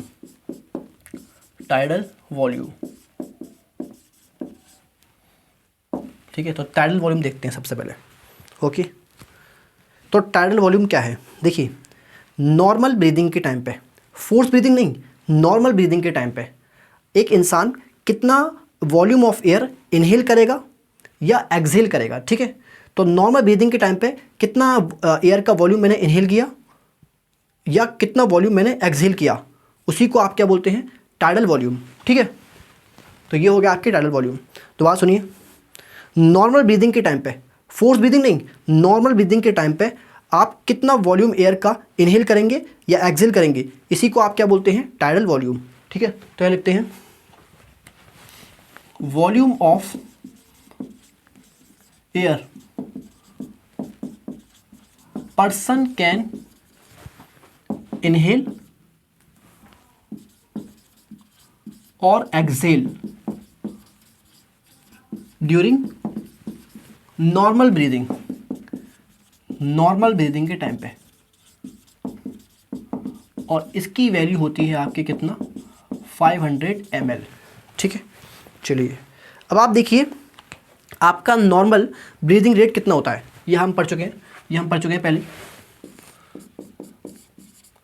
normal breathing rate कितना होता है अडल्ट के अंदर, बच्चों को थोड़ा ज़्यादा होता है इससे। तो ये होता है आपके 12 से 16 टाइम्स पर मिनट, ठीक है। तो अगर टाइडल वॉल्यूम में 1 मिनट का निकालूं तो कितना आएगा, तो जस्ट सिंपली इसको मल्टीप्लाई कर देंगे। तो 12 इंटू 500 या 16 इंटू 500, ठीक है, 16 इंटू 500, तो ये कितना आएगा आपके 6000 ml से 8000 ml, या इसी को आप कह सकते हैं 6 से 8 लीटर, 6 से 8 लीटर, ओके, 6 से 8 लीटर। तो 6 से 8 लीटर हवा आप इनहेल या एक्सहेल करते हैं 1 मिनट में। इसको बोलते भी हैं मिनट रेस्पिरेटरी वॉल्यूम, एनसीईआरटी में दिया नहीं है इसलिए मैंने लिखा नहीं, ठीक है। तो 6 से 8 लीटर आप नॉर्मल ब्रीदिंग के टाइम पे इनहेल या एक्सहेल करते हैं, ठीक है। चलिए, ये आपने देख लिया। अब बात करते हैं आपकी किसकी, दूसरा, और साथ में सोच रहे हैं कि ग्राफ भी बना लिया जाए, ठीक है। तो देखिए ग्राफ बनाते हैं इसका, और मैंने यहाँ पे ले लिया आपके वॉल्यूम ऑफ एयर, ठीक है, वॉल्यूम ऑफ एयर। तो एयर का वॉल्यूम लिख दिया मैंने आपको, ठीक है। तो देखिए ये आपने 500 ml इनहेल किया और 500 ml एक्सहेल किया, ठीक है। तो नॉर्मल इनहेल है ये कितना है आपकी नॉर्मल इनहेल, तो मैं इसको लिख देता हूँ इससे, ये है आपके नॉर्मल इनहेल, और कितना है आपके ये 500 ml, ये है आपके कितना 500 ml, और इसी को आप क्या बोलते हैं, टाइडल वॉल्यूम, ठीक है। तो ये है आपके नॉर्मल इनहेल, ओके। और ये जो आपने नीचे की तरफ आया ग्राफ, इसको आप कह सकते हैं क्या, नॉर्मल एक्सहेल, ठीक है। तो टाइडल वॉल्यूम का हमने ग्राफ बना लिया, ओके, टाइडल वॉल्यूम का, ओके। और इसको हम यहाँ लिख देते हैं, ठीक है, इसको हम यहाँ लिख देते हैं क्योंकि आगे ग्राफ बनाएंगे। इसको हम यहाँ लिख देते हैं, इसको हम इधर लिख देते हैं। तो ये है आपकी कितना टीवी, ये है टीवी, और इसकी वैल्यू है आपकी कितना 500 ml, ओके। चलिए, तो आपने देखिए इनहेल किया 500 ml, एक्सहेल किया 500 ml, और आगे ऐसे ही चलता रहेगा ग्राफ, ठीक है। तो मैं एक ही बार बनाता हूँ, देखिए आगे बनाना चाहे तो बना सकते हैं। देखिए 500 ml इनहेल, फिर 500 ml एक्सहेल, इस तरीके से, ओके। अब आते हैं आपके किस पे, इंस्पायरेटरी रिजर्व वॉल्यूम, ठीक है। और इसकी शॉर्ट फॉर्म क्या है, टीवी, और इसकी शॉर्ट फॉर्म क्या है आपकी, IRV। ओके, तो अब समझते हैं आपकी क्या, इंस्पायरेटरी रिजर्व वॉल्यूम के बारे में। तो इसको समझते हैं, ठीक है, इसको समझते हैं। तो देखिए इंस्पायरेटरी रिजर्व वॉल्यूम क्या है। मैंने आपके नॉर्मल इनहेल किया 500 ml, ठीक है, बिना फोर्स लगाए मैंने नॉर्मल इनहेल किया 500 ml। अब मैं फोर्सफुली कितना और हवा को इनहेल कर सकता हूँ, उसी को आप क्या बोलते हैं, इंस्पायरेटरी रिजर्व वॉल्यूम, ठीक है। तो बात सुनिए, मैंने पहले 500 ml नॉर्मल इनहेल किया, अब फोर्सफुली मैं कितना और इनहेल कर सकता हूँ, उसी को आप क्या बोलते हैं, इंस्पायरेटरी रिजर्व वॉल्यूम। तो आप क्या कहेंगे, ये एडिशनल वॉल्यूम ऑफ एयर है, this is additional volume of air, additional volume of air, ठीक है। Person can inhale forcefully after normal inhalation, normal inhalation के बाद में, ठीक है, नॉर्मल इनहेलेशन के बाद में 500 ml ले लिया टाइडल वॉल्यूम। अब फोर्सफुली और कितना ले सकता हूँ, वही क्या है आपके इंस्पायरेटरी रिजर्व वॉल्यूम, ठीक है। तो एडिशनल वॉल्यूम और कितना ले सकता हूँ फोर्सफुली, उसी को आप क्या बोल सकते हैं, इंस्पायरेटरी रिजर्व वॉल्यूम। तो इसकी वैल्यू देखिए कितनी आएगी, इसकी वैल्यू है आपके, पहले मैं लिख देता हूँ यहाँ पे, ये है आपके इंस्पायरेटरी रिजर्व वॉल्यूम की वैल्यू आती है आपके 250 ml से 3000, सॉरी 250 कह रहा हूँ, 2500 ml से 3000 ml, मतलब 2.5 से 3 लीटर, ठीक है। तो 2.5 से 3 लीटर आप एडिशनली 500 ml के बाद 500 ml ले लिया, उसके बाद 2.5 से 3 लीटर और आप फोर्सफुली इनहेल कर सकते हैं, ठीक है। चलिए तो ग्राफ बनाएंगे। तो देखिए पहले आपने क्या लिया, ये देखिए नॉर्मल इनहेल किया आपने यहाँ तक, और नॉर्मल इनहेल के बाद आप देखिए, इसके बाद देखिए आप फोर्सफुली आपने कितना ले लिया, ये जो फोर्सफुली लिया है आपने, इसको आप क्या बोलते हैं, इंस्पायरेटरी रिजर्व वॉल्यूम, और इसकी वैल्यू कितनी है आपके 2.5 से 3 लीटर, ठीक है, 2.5 से 3 लीटर। ओके चलिए ओके, तो अब आते हैं आपके किस पे, एक्सपायरेटरी रिजर्व वॉल्यूम पे। तो तीसरा क्या है आपके, एक्सपायरेटरी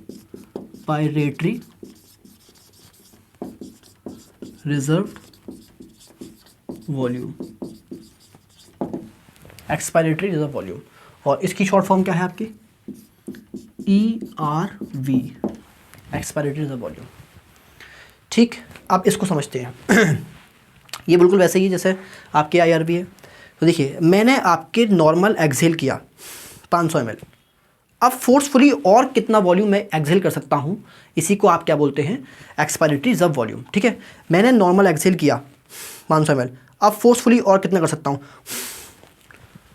तो ये क्या होगा, जो फोर्सफुली मैंने एडिशनल वॉल्यूम और एक्सहेल किया है, उसी को आप क्या बोलते हैं, एक्सपायरेटरी रिजर्व वॉल्यूम, ठीक है। तो ये क्या है आपके additional volume of air, additional volume of air person can exhale forcefully after normal exhale, ठीक है, आफ्टर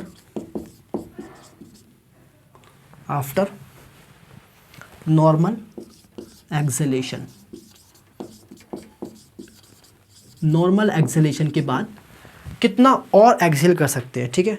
तो नॉर्मल एक्सहेल कितना किया 500, और एडिशनल कितना एक्सहेल कर सकते हैं फोर्सफुली, तो इसकी वैल्यू कितनी आती है आपके, तो एक्सपायरेटरी रिजर्व वॉल्यूम की जो वैल्यू है वो है आपके कितनी, 1000 से 1100 ml, मतलब 1 लीटर से लेकर के आपके 1 लीटर 100 ml तक, ठीक है। तो इसका अगर ग्राफ बनाऊँ मैं आपके सामने, तो ये देखिए, तो ये आपके नीचे आ गया, पहले इसको नीचे ले लेते हैं। तो एक्सपायरेटरी रिजर्व वॉल्यूम आपने छोड़ दिया अभी, अब ये आपने नॉर्मल एक्सहेल किया, ठीक है, टाइडल वॉल्यूम, और अब कितना छोड़ सकते हैं और कितना छोड़ सकते हैं फोर्सफुली। तो ये देखिए आप, जो एडिशनल वॉल्यूम और कितना छोड़ सकते हैं उसी को आप क्या बोलते हैं, एक्सपायरेटरी रिजर्व वॉल्यूम। तो ये है आपके कितना, एक्सपायरेटरी रिजर्व वॉल्यूम, और इसकी वैल्यू है आपकी कितनी, 1000 से 1100 ml। ठीक है, चलिए अब इसमें आता है आपकी क्या, रेसिडुअल वॉल्यूम। तो रेसिडुअल वॉल्यूम और देख लेते हैं यहाँ पे। तो रेसिडुअल वॉल्यूम भी देख सकते हैं आप, इसको मिटा देते हैं।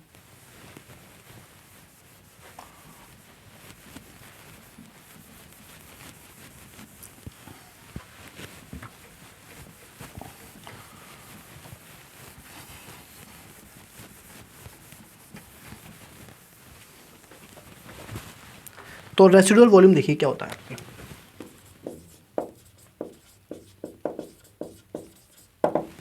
रेसिडुअल वॉल्यूम,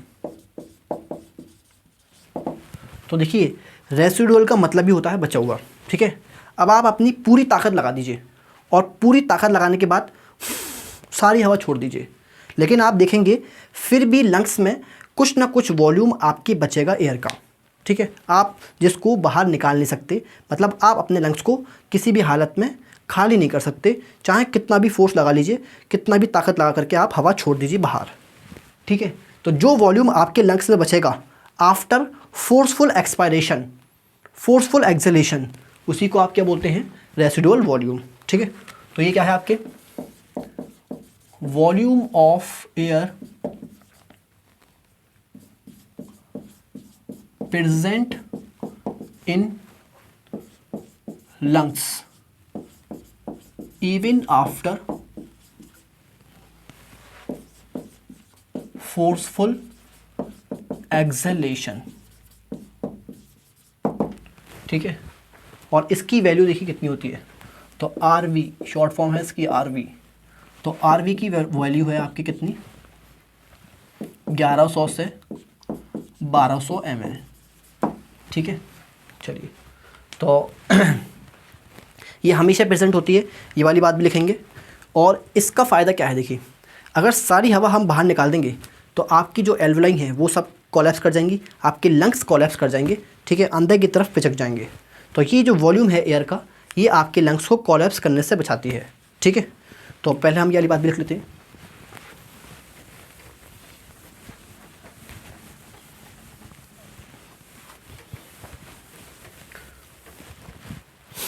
और ग्राफ में भी हम इसको ऐड कर देंगे। ठीक है, ग्राफ में चाहें तो आप ऐड कर सकते हैं कि ये आप देखिए, तो ये आप फोर्सफुल एक्सपिरेशन के बाद भी, ठीक है, फोर्सफुल एक्सपिरेशन या फोर्सफुल एक्सहेलेशन के बाद भी आप देखेंगे कि जो वॉल्यूम बचेगा एयर का वो होता है आपके कितना, रेसिडुअल वॉल्यूम, और वो किसकी वैल्यू होती है आपकी 1100 से 1200 ml।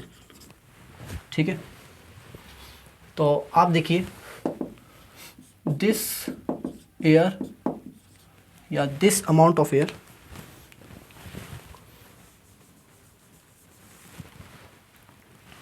तो this volume of air always present in lungs.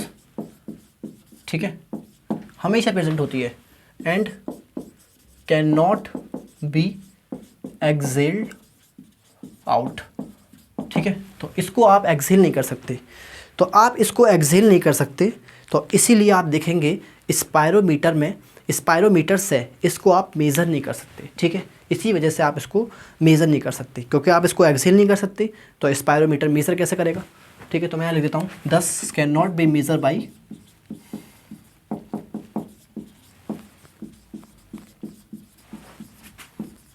Spirometer. Okay, और तीसरी चीज़ क्या है आपकी कि ये प्रिवेंट करती है आपके क्या, प्रिवेंट लंग्स फ्रॉम कोलैप्सिंग। ये लंग्स को कोलैप्स करने से बचाती है। ओके, चलिए तो ये आप देख लीजिए।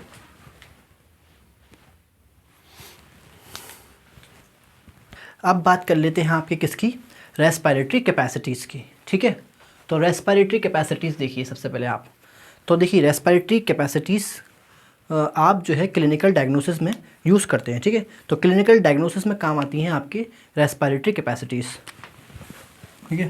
तो यूज्ड इन क्लिनिकल डायग्नोसिस,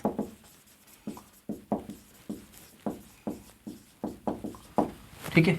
और डायग्नोसिस का मतलब होता है आपके आइडेंटिफिकेशन ऑफ डिजीज़, मतलब डिजीज़ की जांच, ठीक है, डिजीज़ की आपकी पहचान करने की, ओके। तो क्लिनिकल डायग्नोसिस में आपके काम आती है रेस्पिरेटरी कैपेसिटीज़, और हम आगे देखेंगे कैसे, ठीक है। सबसे पहले हम लिखते हैं कौन सी रेस्पिरेटरी कैपेसिटी, पहले लिखते हैं हम इंस्पायरेटरी कैपेसिटी। सबसे पहले पढ़ते हैं आपके क्या, इंस्पायरेटरी कैपेसिटी, ओके। चलिए, तो इंस्पायरेटरी कैपेसिटी देखिए क्या होता है। अब देखिए आपने नॉर्मल एक्सहेल किया, ठीक है, और नॉर्मल एक्सहेल करने के बाद अब आप कितना इंस्पायर कर सकते हैं, वही क्या है आपके इंस्पायरेटरी कैपेसिटी से। दोबारा सुनिए, नॉर्मल एक्सहेल करने के बाद आप कितना इनहेल कर सकते हैं, वही है आपकी क्या इंस्पायरेटरी कैपेसिटी। तो ये क्या है आपके volume of air person can inhale after normal exhalation, ठीक है। तो देखिए इसको ऐसे समझिए, पहले मैं आपके सामने ये एक डायग्राम बनाता हूँ, ठीक है। मान लीजिए आपके ये मैंने एक साइड का लंग बनाया, मैंने ये एक आपके एक साइड का लंग बनाया, ओके। अब आप देखिए लंग्स के अंदर जो हमेशा वॉल्यूम रहता है उसको आप क्या बोलते हैं, रेसिडुअल वॉल्यूम, ओके। हमने पढ़ा था कि लंग्स के अंदर हमेशा एयर रहती है इवन आफ्टर फोर्सफुल एक्सहेलेशन, ठीक है। तो उसको आप क्या बोलते हैं, रेसिडुअल वॉल्यूम। और इसके अलावा आप देखेंगे एक्सपायरेटरी रिजर्व वॉल्यूम, ये भी आपके लंग्स में रहता ही है नॉर्मली, ठीक है। वो बात अलग है, आप फोर्सफुली इसको निकाल सकते हैं, ठीक है। और तीसरी चीज़ क्या होती है आपके टाइडल वॉल्यूम। टाइडल वॉल्यूम क्या होता है, जो नॉर्मली आप इनहेल कर सकते हैं और लंग्स में भर लेंगे, और इसको नॉर्मली एक्सहेल भी कर सकते हैं, ठीक है। और अगर आप फोर्स लगाएंगे तो आपके लंग्स का वॉल्यूम और बढ़ सकता है, और जो फिर वॉल्यूम लंग्स के अंदर एयर का फिल होगा उसी को आप क्या बोलते हैं, इंस्पायरेटरी रिजर्व वॉल्यूम, ठीक है, इंस्पायरेटरी रिजर्व वॉल्यूम, ओके। तो ये आपको मैंने डायग्राम बताया। अब देखिए इंस्पायरेटरी कैपेसिटीज़ को एक तरीका और है समझने का। तो इंस्पायरेटरी कैपेसिटी का मतलब है कि आप कितना इंस्पायर कर सकते हैं, ठीक है, नॉर्मल एक्सहेल के बाद। तो नॉर्मल एक्सहेल के बाद आप देखेंगे कि आपने टाइडल वॉल्यूम निकाल दिया, ठीक है।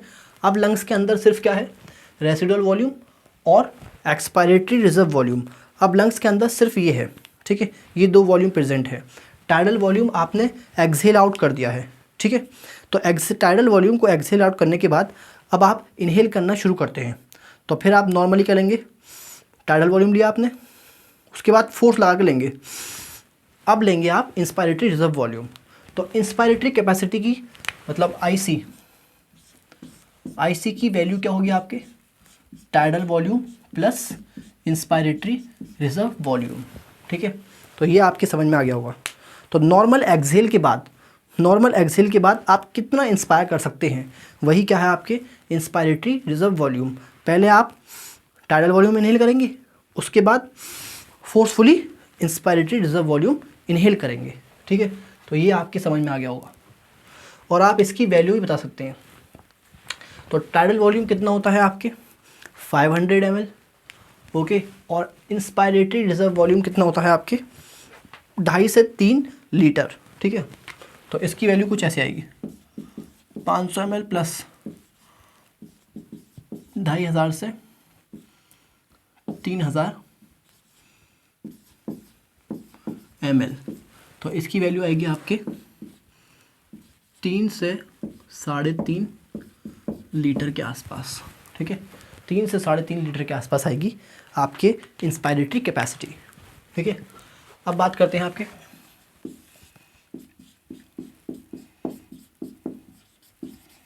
एक्सपायरेटरी कैपेसिटी की। ओके, एक्सपायरेटरी कैपेसिटी की बात करते हैं। तो एक्सपायरेटरी कैपेसिटी देखिए क्या है, जस्ट इसका अपोजिट ही है कि आप कितना एक्सपायर कर सकते हैं। ठीक है, तो आप देखिए, आपने पहले क्या लिया, नॉर्मली आपने टाइडल वॉल्यूम इनहेल किया। ठीक है, तो नॉर्मल इनहेल के बाद मतलब टाइडल वॉल्यूम इनहेल करने के बाद अब आप कितना एक्सपायर कर सकते हैं, तो फिर आप क्या एक्सपायर करेंगे, पहले टाइडल वॉल्यूम एक्सपायर करेंगे, अब फोर्स लगा करके आपके inspiratory reserve volume expiratory reserve volume exhale करेंगे इस तरीके से। ठीक है, तो आपकी इस एक्सपायरेटरी कैपेसिटी क्या होगी, आपकी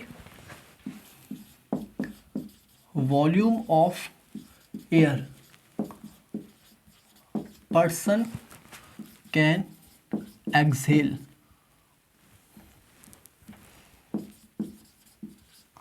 आफ्टर नॉर्मल इनहेलेशन। ठीक है, तो नॉर्मल इनहेलेशन के बाद आपके लंग्स में क्या आ गया, टाइडल वॉल्यूम आ गया। ठीक है, तो नॉर्मली आपने क्या किया, इनहेल किया, अब आप एक्सहेल करना शुरू करेंगे। तो पहले आप टाइडल वॉल्यूम एक्सहेल करेंगे और फिर फोर्स लगा करके एक्सपायरेटरी रिजर्व वॉल्यूम एक्सहेल करेंगे इस तरीके से। ठीक है, तो इसकी वैल्यू क्या होगी आपके EC, और EC की वैल्यू क्या होगी आपके EC is equals to tidal volume plus expiratory reserve volume. ठीक है, इसको बॉक्स में बंद कर देते हैं और इसको भी। तो आप खुद सोच के बताइए इसकी वैल्यू क्या होगी। तो देखिए, टाइडल वॉल्यूम 500 ml और एक्सपायरेटरी रिजर्व वॉल्यूम होता है आपके 1000 से 1100 ml। ठीक है, तो इसकी वैल्यू आएगी आपके करीबन देखिए 1500 से 1600 ml। ठीक है, तो 1500 से 1600 ml आएगी इसकी वैल्यू। ओके, चलिए, तो एक्सपायरेटरी कैपेसिटी आपके समझ में आ गई होगी। ठीक है, तो एक्सपायरेटरी कैपेसिटी का मतलब होता है कि आप कितना एक्सपायर कर सकते हैं। ठीक है, नॉर्मल इनहेल के बाद, तो नॉर्मल इनहेल किया आपने, अब एक्सपायर करना शुरू करिए, टाइडल वॉल्यूम गया, एक्सपायरेटरी रिजर्व वॉल्यूम गया। ठीक है, अब आते हैं आपके तीसरे नंबर पे, अब आते हैं फंक्शनल रेसिडुअल कैपेसिटी पे। फंक्शनल रेसिडुअल कैपेसिटी, चलिए ठीक है। तो देखिए, रेसिडुअल कैपेसिटी का मतलब है कि रेसिडुअल मतलब होता है बचा हुआ, और फंक्शनल का मतलब है यहाँ पे नॉर्मल फंक्शन के टाइम पे। तो नॉर्मल फंक्शन के टाइम पे आपके लंग्स में जो वॉल्यूम ऑफ एयर है उसी को आप क्या बोलते हैं, फंक्शनल रेसिडुअल कैपेसिटी। ठीक है, तो नॉर्मल फंक्शन का मतलब है यहाँ पे जब आप नॉर्मल एक्सहेल कर देंगे, तो नॉर्मल एक्सहेल करने के बाद आपका टाइडल वॉल्यूम निकल गया यहाँ से, तो आपके लंग्स में क्या बचा, residual volume plus expiratory reserve volume. तो ये दोनों मिला करके आपके क्या बन जाएंगे, फंक्शनल रेसिडुअल कैपेसिटी। ठीक है, तो दोबारा सुनिए, तो फंक्शनल रेसिडुअल कैपेसिटी क्या है, आपके लंग्स में जो वॉल्यूम ऑफ एयर बचेगा आफ्टर नॉर्मल एक्सहेल, वही क्या है आपके फंक्शनल रेसिडुअल कैपेसिटी। तो आप जब नॉर्मल एक्सहेल कर देंगे तो टाइडल वॉल्यूम निकल जाएगा और बचेगा क्या लंग्स में, expiratory reserve volume plus residual volume. ठीक है, और ये बन जाएगा आपके क्या, फंक्शनल रेसिडुअल कैपेसिटी। ठीक है, तो लिखते हैं इसको,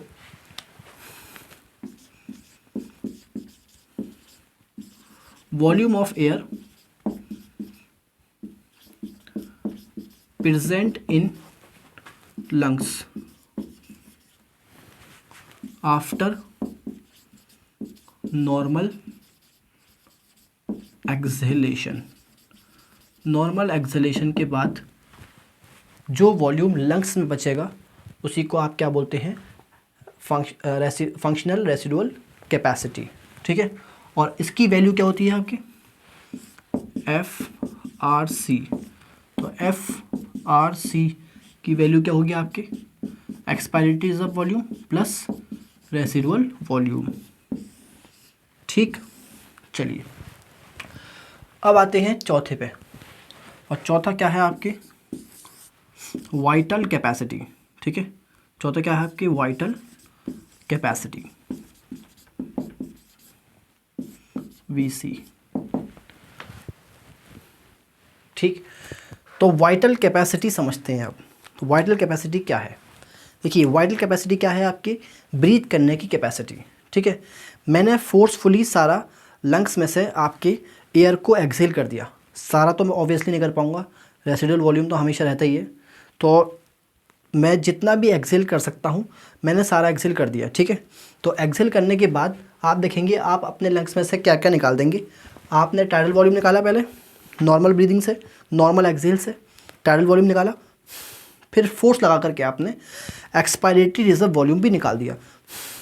ठीक है, तो आपके लंग्स में से ये भी चला गया और ये भी चला गया, बचा क्या सिर्फ अब रेसिडुअल वॉल्यूम। तो फोर्सफुल एक्सहेलेशन के बाद आप जितना इनहेल कर सकते हैं वही क्या है आपका वाइटल कैपेसिटी। ठीक है, तो फोर्सफुल एक्सहेलेशन के बाद सारा निकाल दीजिए, पहले टाइडल वॉल्यूम निकालिए, फिर एक्सपायरेटरी रिजर्व वॉल्यूम निकाल दीजिए, अब इनहेल करना शुरू करिए।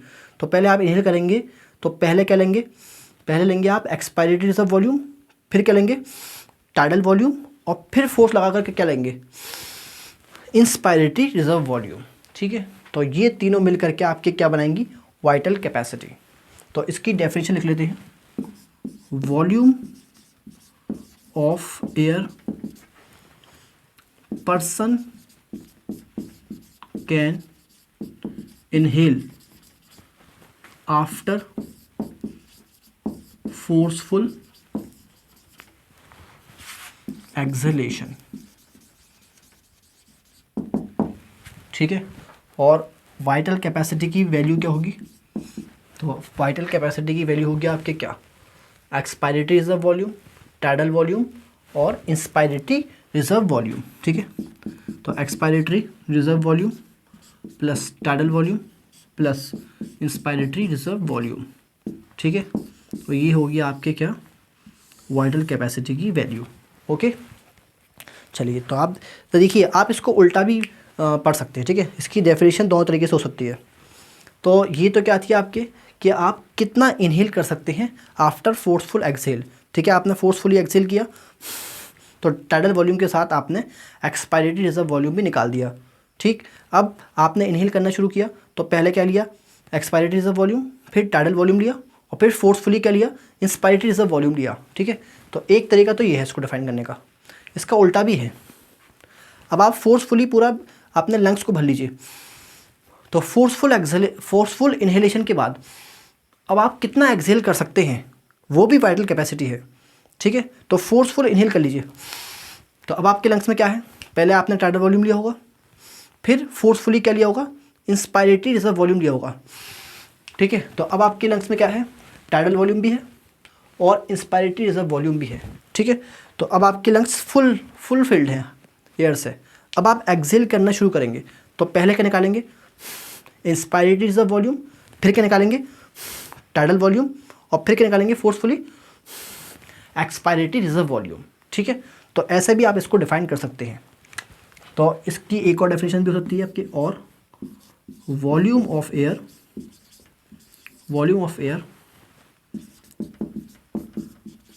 Person can exhale after forceful inhalation. ठीक है, तो फोर्सफुल इनहेलेशन के बाद आपके लंग्स में सारे वॉल्यूम्स हैं, एक्सपायरेटरी रिजर्व वॉल्यूम भी है, टाइडल वॉल्यूम भी है और इंस्पायरेटरी रिजर्व वॉल्यूम भी है। ठीक है, तो फोर्सफुल आपने इंस्पायर कर लिया, सब है आपके लंग्स में। अब आपने एक्सहेल करना शुरू किया तो पहले आप क्या निकालेंगे इंस्पायरेटरी रिजर्व वॉल्यूम, फिर नॉर्मल एक्सहेल करेंगे टाइडल वॉल्यूम और फिर फोर्सफुल एक्सहेल करेंगे तो एक्सपायरेटरी रिजर्व वॉल्यूम निकाल देंगे। तो इसका भी वही फॉर्मूला बनेगा आपके, बस IRV plus TV plus ERV। ठीक है, चलिए तो यहाँ तक आप लिख लीजिए। अब एक और बचा इसके अंदर, और जिसको आप क्या बोलते हैं, उसको आप क्या बोलते हैं, टोटल लंग कैपेसिटी। ठीक है, तो टोटल लंग कैपेसिटी और देख लेते हैं, इसको मिटा देते हैं।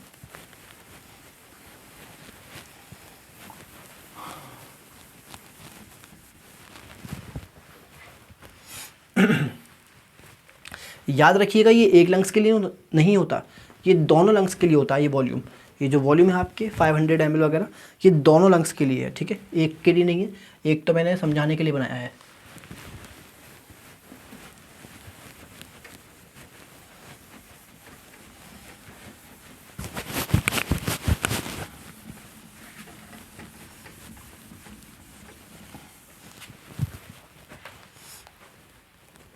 ठीक है, चलिए मैं आपको एक चीज़ और बता देता हूँ यहाँ पर, क्लिनिकल डायग्नोसिस वाला। ठीक है, ये बता देता हूँ आपको। अब आप देखिए, मान लीजिए जो आपके सिगरेट स्मोकर होते हैं, तो उनकी एल्वोलाई की वॉल डैमेज हो जाती है। ठीक है, और डैमेज होने के बाद उनकी एल्वोलाई की वॉल थोड़ी सी श्रिंक कर जाती है। ठीक है, तो एल्वोलाई आपकी श्रिंक कर जाएगी। ठीक है, तो अब वो आप देखेंगे कि जब वो इनहेल करेंगे तो उनके अंदर ज़्यादा, उनके लंग्स ज़्यादा एक्सपेंड नहीं करेंगे, उनके एल्वोलाई ज़्यादा एक्सपेंड नहीं करेंगे। ठीक है, और ज़्यादा एक्सपेंड नहीं करेंगे तो इंस्पायरेटरी रिजर्व वॉल्यूम क्या हो जाएगा, आपके कम हो जाएगा ऐसे पेशेंट में। और इंस्पायरेटरी रिजर्व वॉल्यूम कम हो गया तो आप देखेंगे वाइटल कैपेसिटी कम हो जाएगी। ठीक है, तो वो जब आप इनहेल करेंगे, जब वो जो स्मोकर हैं, जो आपके काफ़ी टाइम से क्रोनिक स्मोकिंग कर रहे हैं, जिनकी एल्वोलाई डैमेज हो चुकी है, ठीक है, इस बीमारी को वैसे एम्फाइसेमा बोलते हैं। इसके बारे में हम आगे पढ़ेंगे इसी चैप्टर में। ठीक, तो जो पर्सन है जो क्रोनिक स्मोकर है, काफ़ी टाइम से स्मोकिंग कर रहा है, उसकी एल्वोलाई की वॉल डैमेज है और एल्वोलाई का सरफेस एरिया घट चुका है। अब जब वो इनहेल करेगा तो वो ज़्यादा सांस अंदर नहीं ले पाएगा, और जब ज़्यादा सांस अंदर नहीं ले पाएगा तो स्पायरोमीटर में जब वो फूकेगा तो ज़्यादा हवा बाहर नहीं आएगी। ठीक है, और ज़्यादा हवा बाहर नहीं आएगी तो आप समझ जाएंगे कि इसकी वाइटल कैपेसिटी घट चुकी है। और वाइटल कैपेसिटी कम होने का मतलब है कि पर्सन की एल्वोलाई कहीं ना कहीं डैमेज है, हो सकता है इसको क्या हो, एम्फाइसेमा हो। ठीक है, अब आप उसको हिस्ट्री ले लेंगे तो आपके समझ में आ जाएगा कि अगर वो स्मोकर है तो उसको मोस्ट लाइकली क्या होगा, एम्फाइसेमा होगा। तो इस तरह से ये क्लिनिकल डायग्नोसिस में हेल्प करती है आपके ये कैपेसिटीज़। ठीक, तो ये आपकी समझ में आ गया होगा। तो 5 पढ़ लेते हैं लास्ट, और ये है आपके क्या, total lung capacity. Total lung capacity,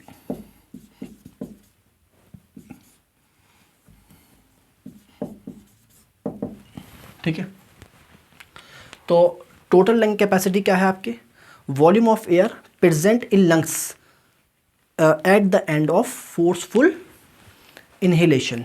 देखिए क्या मतलब इसका, आप फोर्सफुल इनहेल करिए, पूरा आपके लंग्स भर लीजिए। ठीक, अब आपके लंग्स में जो एयर प्रेजेंट है, जो वॉल्यूम ऑफ एयर प्रेजेंट है, वो आपकी क्या है, टोटल लंग कैपेसिटी। ठीक है, तो जब आप फोर्सफुल इनहेल करेंगे तो देखिए कैसे करेंगे, पहले नॉर्मल इनहेल करेंगे तो टाइडल वॉल्यूम अंदर, और फिर तो फोर्सफुल इनहेलेशन के बाद इंस्पायरेटरी रिजर्व वॉल्यूम भी अंदर ले लेंगे। तो देखिए रेसिडुअल वॉल्यूम तो ऑलरेडी अंदर है, एक्सपायरेटरी रिजर्व वॉल्यूम भी अंदर है, आपने टाइडल वॉल्यूम लिया और फिर फोर्सफुली क्या लिया, इंस्पायरेटरी रिजर्व वॉल्यूम अंदर लिया।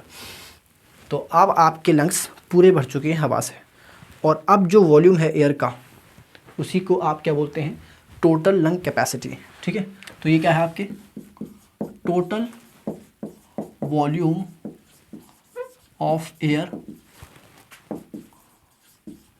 Present in lungs at the end of forceful inhalation. ठीक है, और इसकी वैल्यू क्या होगी आपके टोटल लंग कैपेसिटी की, यही IRV, TV, ERV, ठीक है, और RV, और ये इसकी वैल्यू रहेगी। ठीक है, ये इसकी वैल्यू रहेगी। ओके, तो बस यही है आपकी रेस्पिरेटरी कैपेसिटीज़ के बारे में। तो अब थोड़े से MCQs देख लेते हैं लास्ट ईयर में जो नीट में आए हैं, वो क्वेश्चन मैं आपको कुछ कराता हूँ, ठीक है। तो देखिए पहला क्वेश्चन क्या कह रहा है आपके, tidal volume and expiratory reserve volume of an athlete is 500 ml and 1000 ml respectively, what will be the expiratory capacity if the residual volume is 1200 ml। ठीक, चलिए तो एक बार फिर समझ लेते हैं कॉन्सेप्ट। इधर आइए दोबारा से, देखिए आप फोर्सफुली एक्सपायर कर दीजिए, लेकिन फिर भी आपके लंग्स में रेसिडुअल वॉल्यूम तो हमेशा रहेगा, चाहे आप कितना भी फोर्स लगा करके हवा को बाहर निकालने की कोशिश करें, रेसिडुअल वॉल्यूम हमेशा रहेगा, ठीक है। जब आप नॉर्मल एक्सहेल करते हैं, जब नॉर्मली हवा बाहर निकालते हैं, तो एक्सपायरेटरी रिजर्व वॉल्यूम आपके लंग्स में हमेशा रहता है, ठीक है, नॉर्मल एक्सहेल के बाद। वो बात अलग है, आप फोर्सफुली इसको निकाल सकते हैं, ठीक। और टाइडल वॉल्यूम वो है जो नॉर्मल ब्रीदिंग में आप एक्सचेंज करते हैं, ठीक। नॉर्मल ब्रीदिंग में इसको आप एक्सहेल करते हैं और नॉर्मल इनहेल करते हैं, तो नॉर्मल एक्सहेल और इनहेल के टाइम पे जो एक्सचेंज होता है, ठीक है, जो इन और आउट होता है गैस का, वही क्या होता है आपके टाइडल वॉल्यूम। अब आते हैं इस क्वेश्चन पे, ये पूछ रहा है एक्सपायरेटरी कैपेसिटी, ठीक। तो एक्सपायरेटरी कैपेसिटी का मतलब है कि आप कितना एक्सपायर कर सकते हैं, ठीक। और एक्सपायरेटरी कैपेसिटी डिफाइन करते हैं आफ्टर नॉर्मल इनहेल, ठीक। तो नॉर्मल इनहेल के बाद आप कितना एक्सपायर कर सकते हैं, ठीक। तो जब आप नॉर्मल इनहेल कर लेंगे तो आपके लंग्स में देखिए क्या होगा, टाइडल वॉल्यूम अंदर होगा आपके लंग्स में, रेसिडुअल वॉल्यूम तो हमेशा रहेगा, एक्सपायरेटरी रिजर्व वॉल्यूम भी रहेगा, और जब आप नॉर्मल इनहेल कर लेंगे तो आपके लंग्स में आप टाइडल वॉल्यूम भी है। अब आप एक्सहेल करना शुरू करते हैं, ठीक। तो आपने टाइडल वॉल्यूम लिया, अब एक्सहेल करना शुरू करेंगे, टाइडल वॉल्यूम बाहर, अब फोर्सफुली एक्सहेल करेंगे, अब क्या बाहर, एक्सपायरेटरी रिजर्व वॉल्यूम बाहर, ठीक। तो एक्सपायरेटरी कैपेसिटी क्या है कि आप कितना एक्सहेल कर सकते हैं आफ्टर नॉर्मल इनहेल, ओके। तो इसकी वैल्यू क्या होती है एक्सपायरेटरी कैपेसिटी की, तो आप देखेंगे एक्सपायरेटरी कैपेसिटी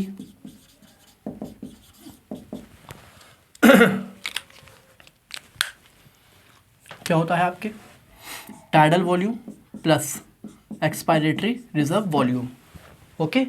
तो एक्सपायरेटरी कैपेसिटी होता है कि आप कितना एक्सपायर कर सकते हैं आफ्टर नॉर्मल इनहेल, ठीक। तो नॉर्मल इनहेल किया आपने, टाइडल वॉल्यूम अंदर, अब एक्सहेल करेंगे, टाइडल वॉल्यूम बाहर, फिर फोर्सफुली एक्सहेल करेंगे, तो आपके एक्सपायरेटरी रिजर्व वॉल्यूम भी बाहर। और इसमें दे रखा है आपके रेसिडुअल वॉल्यूम, तो रेसिडुअल वॉल्यूम को सिर्फ आपको कंफ्यूज करने के लिए दे रखा है यहाँ पर, रेसिडुअल वॉल्यूम का इस क्वेश्चन में कुछ काम नहीं है, ठीक। और इसकी वैल्यू कितनी आएगी, देखिए टाइडल वॉल्यूम कितना दे रखा है आपके 500 ml, और आपके एक्सपायरेटरी रिजर्व वॉल्यूम दे रखा है कितना 1000 ml, ठीक है। तो इसकी वैल्यू कितनी आएगी आपके 1500 ml, ओके। और आंसर क्या होगा इसका, इस हिसाब से आंसर हो जाएगा आपके ये 1। तो ये नीट 2019 का क्वेश्चन है। अब ये क्वेश्चन आया आपके 2017 में, नीट 2017 में आया, ठीक है। तो lungs are made up of air filled sac, the alveoli they do not collapse even after forceful expiration because of, तो किसकी वजह से वो कोलैप्स नहीं करता। तो मैंने आपको पहले ही बताया था कि आप कितना भी फोर्स लगा लें, जब आप नॉर्मली एक्सहेल करेंगे तो टाइडल वॉल्यूम निकलेगा, और आपके लंग्स में रहेगा एक्सपायरेटरी रिजर्व वॉल्यूम और रेसिडुअल वॉल्यूम, ये आपके लंग्स में रहेगा। लेकिन आप फोर्सफुली भी निकालेंगे तो सिर्फ एक्सपायरेटरी रिजर्व वॉल्यूम को बाहर निकाल सकते हैं, रेसिडुअल वॉल्यूम को बाहर नहीं निकाल सकते। और ये जो रेसिडुअल वॉल्यूम वाली जो एयर होती है, ये आपके लंग्स को कोलैप्स होने से बचाती है, ठीक है।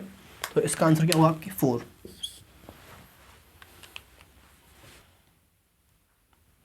चलिए तो 2 क्वेश्चन और कर लेते हैं अभी इस पर। इसमें लिखा है volume of air remain in lungs after normal expiration, ठीक है। तो नॉर्मल एक्सपायरेशन के बाद आपके लंग्स में जो वॉल्यूम रहता है उसको आप क्या बोलते हैं, ये है सवाल। तो देखिए एक करके देखते हैं इसको। रेसिडुअल वॉल्यूम बोलते हैं फोर्स एक्सप्रेशन के बाद, फोर्स एक्सहेल के बाद जो वॉल्यूम बचता है आपके लंग्स में, उसको आप क्या बोलते हैं, रेसिडुअल वॉल्यूम, ठीक है। और नॉर्मल एक्सपायरेशन के बाद, नॉर्मल एक्सहेल के बाद जो वॉल्यूम बचता है आपके लंग्स में, उसको आप क्या बोलते हैं, फंक्शनल रेसिडुअल कैपेसिटी, ठीक। तो इसका आंसर क्या होगा आपके फंक्शनल रेसिडुअल कैपेसिटी, ओके। और वाइटल कैपेसिटी क्या होती है, वाइटल कैपेसिटी आप फोर्सफुल एक्सहेल के बाद कितना इनहेल कर सकते हैं, या फोर्सफुल इनहेल के बाद कितना एक्सहेल कर सकते हैं, वो है वाइटल कैपेसिटी। और दूसरा क्वेश्चन देखिए, इनकरेक्ट मैच देखना है आपको इसमें। तो tidal volume in 1 minute 6 to 8 litre, ये बिल्कुल ठीक है। और एक्सपायरेटरी रिजर्व वॉल्यूम, तो एक्सपायरेटरी रिजर्व वॉल्यूम कितना होता है, ये होता है 1000 to 1100 ml। तो ये आपके गलत लिखा हुआ है, ये जो वैल्यू है ये आपके रेसिडुअल वॉल्यूम की वैल्यू होती है, ठीक है। तो रेसिडुअल वॉल्यूम होता है आपके 1100 से 1200 ml और एक्सपायरेटरी रिजर्व वॉल्यूम कितना होता है 1000 to 1100 ml, ओके। और इंस्पायरेटरी कैपेसिटी, इंस्पायरेटरी कैपेसिटी क्या होती है कि आप कितना इंस्पायर कर सकते हैं, ठीक है, आफ्टर नॉर्मल एक्सहेल। तो नॉर्मल एक्सहेल के बाद आप क्या इंस्पायर करेंगे, नॉर्मल एक्सहेल किया आपने, टाइडल वॉल्यूम बाहर, अब कितना इनहेल कर सकते हैं आप, तो आप टाइडल वॉल्यूम इनहेल करेंगे पहले और फिर क्या इनहेल करेंगे, फिर करेंगे इंस्पायरेटरी रिजर्व वॉल्यूम, इस तरीके से। तो इंस्पायरेटरी कैपेसिटी क्या होगी आपके tidal volume plus inspiratory reserve volume. और टोटल लंग कैपेसिटी, तो टोटल लंग कैपेसिटी क्या होगी आपके, जो भी आप फोर्स इनहेलेशन के बाद जो भी वॉल्यूम आपके लंग्स में होगा उसी को आप क्या बोलते हैं टोटल लंग कैपेसिटी। तो इसमें क्या क्या आएगा आपके, इसमें आएगा आपके residual volume, expiratory reserve volume, tidal volume और इंस्पायरेटरी रिजर्व वॉल्यूम, ये सब आएगा इसके अंदर, ओके। तो इसकी वैल्यू देखिए कितनी होती है, टाइडल रेसिडुअल वॉल्यूम की वैल्यू कितनी होती है, ये होता है आपके 1100 से 1200 ml और ये होता है आपके 1000 से 1100 ml, ये होता है आपके 500 ml और ये कितना होता है आपके ये होता है आपके 2.5 से 3 लीटर, मतलब 2500 से 3000 ml। तो इसको अप्रॉक्सीमेटली हम मान लें कितना 1 लीटर है ना, मतलब 1000 ml, ये भी 1 लीटर मान लेते हैं और ये हो गया आपके आधा लीटर। तो ये कितना हो गया आपके टोटल, ये तीनों मिलाकर के हो गया आपके 2.5 लीटर, ओके। और 2.5 लीटर प्लस 2.5 लीटर कितना हो गया आपके 5 लीटर, ओके। और अगर इसको 3000 तक लेंगे मतलब 3 लीटर लेंगे तो आपके कितना आएगा 5500 ml। तो ये भी ठीक है आपके। इनकरेक्ट मैच कौन सा है सिर्फ इसमें से, ये है एक्सपायरेटरी रिजर्व वॉल्यूम आपके 1100 से 1200 ml होता है, ना कि एक्सपायरेटरी रिजर्व वॉल्यूम 1000 से 1100 ml होता है, ना कि 1100 से 1200 ml, ओके।